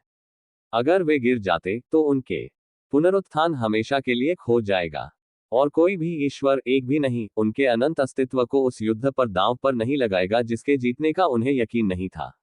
उनके ऊपर एक गहरा सन्नाटा छा गया। फिर उद्धरण चिन्ह डॉट डॉट डॉट। हाँ पिताजी, हुआ कैली ने आखिरकार सांस छोड़ी, उसका सिर स्वीकृति में थोड़ा नीचे झुक गया। हालांकि उसका दिल अभी भी बेचैन था, हालांकि उसकी आत्मा उसे कुछ करने के लिए चिल्ला रही थी। वह जानती थी उसके पास इंतजार करने के अलावा कोई चारा नहीं था। ये कहते हुए हुआ कैली ने अपने पिता और अपनी चाची को अलविदा कहते हुए जाने के लिए मुड़ते हुए गहरा झुककर प्रणाम किया। उसके कदम स्थिर थे, फिर भी उसके दिल में एक भारीपन था जिसे वह दूर नहीं कर सकती थी। उसके पास इंतजार करने के अलावा कोई चारा नहीं था, और इंतजार करना सबसे मुश्किल काम था। जैसे ही वह अपने कमरे के पास पहुंची, दरवाजे की ओर हाथ बढ़ाया। बड़ी बहन। अचानक उसके पीछे एक जानी पहचानी आवाज गूंजी, जिससे वह रुक गई। मुड़कर उसने देखा कि एक छोटी सी आकृति उसकी ओर दौड़ रही है, उसकी छोटी बहन हुआ लियानजी। उसकी छोटी बहन की आंखें चिंता से भरी थी, उसकी नाजुक भौहें चिंता से सिकुड़ी हुई थी। क्या बात है लियानजी? हुआ कैली ने अपनी बहन को देखते हुए धीमी आवाज में पूछा। हुआ लियानजी एक पल के लिए झिझकी, फिर बेचैनी से बोली, क्या तुम ठीक हो? उसकी आवाज धीमी थी, लेकिन उसकी चिंता हर शब्द में साफ झलक रही थी। उस दुर्भाग्यपूर्ण दिन के बाद से जब हुआ कैली को अंतहीन कोहरे के सागर से लौटने के लिए मजबूर होना पड़ा था, वह पहले जैसी नहीं रही। उसकी कभी अडिग आत्मा मंद पड़ गई थी, उसका कभी अडिग आत्मविश्वास डगमगा गया था। और हुआ लियानजी ने अपनी छोटी बहन के रूप में हर बदलाव को महसूस किया था। उसे अपनी बहन को इस तरह देखना बहुत बुरा लगता था। उसे इतना असहाय महसूस करना बहुत बुरा लगता था। फिर भी वो बस यही पूछ सकती थी, और उम्मीद कर सकती थी कि उसकी बहन इस बोझ को अकेले नहीं उठाएगी। हुआ कैली ने अपनी बहन को बहुत देर तक घूरा और फिर आखिरकार मुस्कुरा दी। हमेशा की तरह वही मुस्कान थी, गर्म और चमकदार, इतनी कि एक पल के लिए तो मानो असली सी लग रही थी। मैं ठीक हूं, आखिरकार उसने कहा, उसकी आवाज शांत और आश्वस्त करने वाली थी। मैं बस थोड़ी थकी हुई हूं। तुम्हें चिंता करने की जरूरत नहीं है। मुझे बस थोड़ा आराम चाहिए, और मैं ठीक हो जाऊंगी। ये कहकर वो मुड़ी और अपने कमरे में चली गई। जैसे ही दरवाजा उसके पीछे बंद हुआ, उसके कमरे की रखवाली करने वाली संरचनाएं टिमटिमा उठी। बाहर से ऐसा लग रहा था जैसे कुछ गड़बड़ ही ना हो, लेकिन अंदर हुआ कैली की मुस्कान फीकी पड़ गई। बड़ी बहन। हुआ कैली को जाते हुए देखकर हुआ लियानजी के हाथ छोटी छोटी मुट्ठियों में बंध गए। वह और कुछ कहना चाहती थी, वह कुछ करना चाहती थी, कुछ भी जिससे उसकी बहन के दर्द को कम किया जा सके। फिर भी अंत में वो बस अपना सिर नीचे करके मुंह फेर सकती थी। वो बस यही उम्मीद कर सकती थी कि एक दिन उसकी बहन की मुस्कान अब मुखौटा नहीं रहेगी। जैसे ही हुआ कैली ने उसके कमरे में कदम रखा, सारी बाधाएं और संरचनाएं जीवंत हो उठी, उसे बाहरी दुनिया से पूरी तरह अलग थलग कर दिया। और उसी पल उसके पैर लड़खड़ा गए, उसका शरीर ठंडे फर्श पर गिर पड़ा, और उसके नाजुक हाथ कांप रहे थे जब उसने अपना चेहरा ढांक लिया। आंसू खामोश, बेकाबू, अंतहीन उसकी आंखों से बह निकले। बारिश की बूंदों की तरह वे गिर पड़े। हर आंसू में दर्द था, हर आंसू में लालसा थी, हर आंसू में चिंता का असहनीय भार था। जैसे ही उसने अपना माथा घुटनों से दबाया, उसके कंधे जोर से कांपने लगे, उसकी आवाज सिसकियों में बदल गई। बड़े भाई यूं। उसकी आवाज कांप रही थी, उसकी सांसें अनियमित थी, क्योंकि महीनों से बंद उसकी भावनाएं उमड़ रही थीं। उस समय तुमने मुझसे कहा था कि लोगों के कई चेहरे हो सकते हैं, कई मुखौटे। मुझे लगता है कि अब मेरे भी कई चेहरे हैं। उसके होंठ कांप रहे थे, और उसके आंसुओं से सने चेहरे पर एक कड़वी, टूटी हुई मुस्कान फैल गई। मैं सबसे अच्छा चेहरा बनाऊंगी, सबसे चमकदार मुस्कान, सबके सामने सबसे मजबूत चेहरा। उसकी सिसकियां तेज होती गईं, आंसुओं की अंतहीन धारा से उसकी नजर धुंधली होती गई। मैं बस यही मांगती हूं कि तुम वापस आ जाओ। उसके हाथ उसकी छाती से लिपट गए, मानो किसी ऐसी चीज को थामे हुए हो जो फिसल रही हो। घर लौट जाओ, मेरे पास सुरक्षित लौट आओ।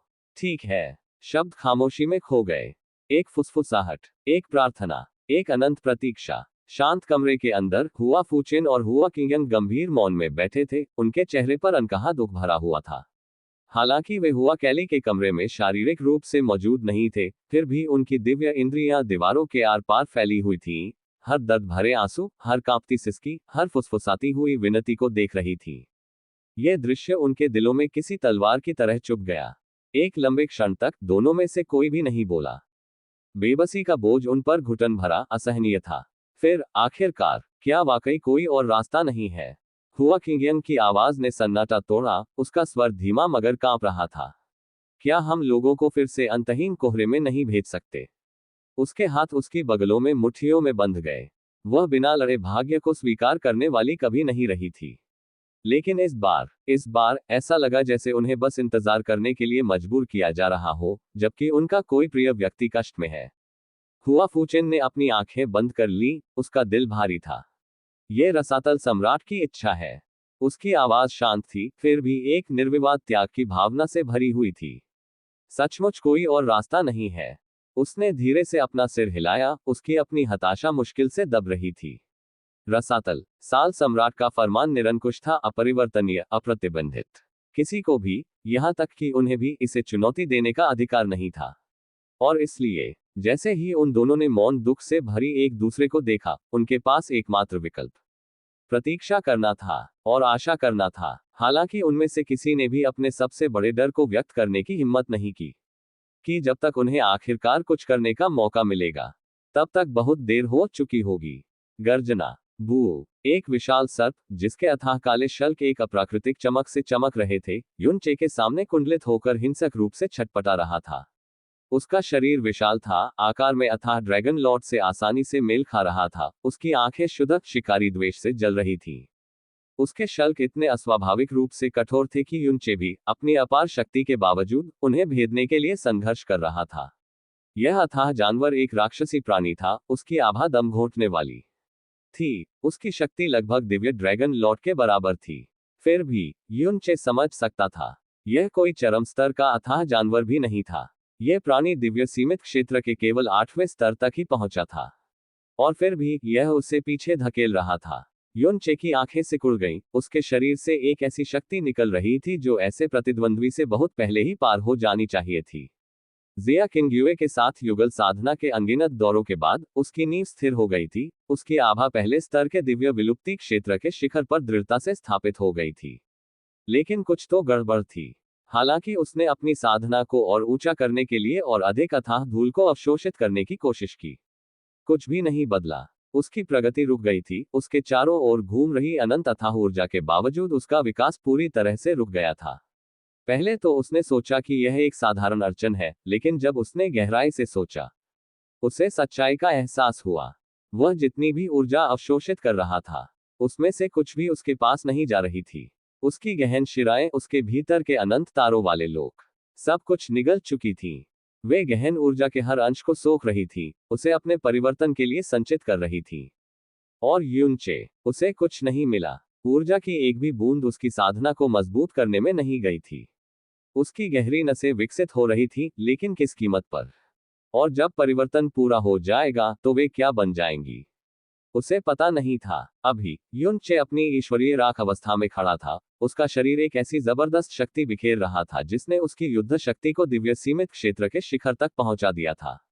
इसीलिए उसने अपने से पहले किसी से भी ज्यादा गहराई में जाने का साहस किया था, अनंत कोहरे की असली गहराई में गोता लगाया था, एक ऐसी जगह जहां सबसे शक्तिशाली अथाह जीव भी कभी नहीं निकल पाए। करोड़ों मील अंदर, एक ऐसी जगह जहां देवता भी कदम रखने से हिचकिचाएंगे। लेकिन युनचे स्वेच्छा से आया था। यह अपनी ताकत साबित करने के बारे में था। यह जानने के बारे में था कि वह वास्तव में कहां खड़ा है। और इसलिए उसने एक ऐसी जगह तय कर ली थी जहां वह आदिकालीन गहन जहाज को स्थापित करेगा, एक ऐसी जगह जो रसातल में इतनी गहराई में है कि कोई भी, यहां तक कि शुद्ध भूमि भी, उसे खोजने के बारे में कभी नहीं सोचेगा। एक बार जब उसने वह स्थान सुनिश्चित कर लिया, वह बाहर निकल गया। उसने विशेष रूप से दिव्य सीमित क्षेत्र के अंतिम चरण के अथाह जीवों की खोज की थी, ऐसे राक्षस जो इस अंधकार में क्षेत्र पर शासन करते थे। और जब उसे आखिरकार एक मिल गया, उसने उसे दबाने के लिए अपनी शक्ति का इस्तेमाल नहीं किया। उसने अथाह धूल को कमजोर करने के लिए नियंत्रित नहीं किया। इसके बजाय उसने अपने जीवन आभा को प्रज्वलित होने दिया, जिससे अथाह वातावरण का दमन उस पर भी उतना ही भारी पड़ने लगा जितना यहां हर दूसरे प्राणी पर पड़ता था। वह जानना चाहता था, क्या वह बाहरी कारकों पर निर्भर हुए बिना समान स्तर पर लड़ सकता था? और अब उसे उसका उत्तर मिल गया था। अपनी वर्तमान शक्ति के साथ भी, यहां तक कि भगवान ऐश द्वारा उसकी क्षमताओं को बढ़ाने के साथ भी। यहाँ अनंत कोहरे की सबसे गहरी पहुंच में वह संघर्ष कर रहा था। अथाह दमन इतना प्रबल था कि ऐसा लग रहा था जैसे उसके अस्तित्व के हर रेशे पर भार पड़ रहा हो।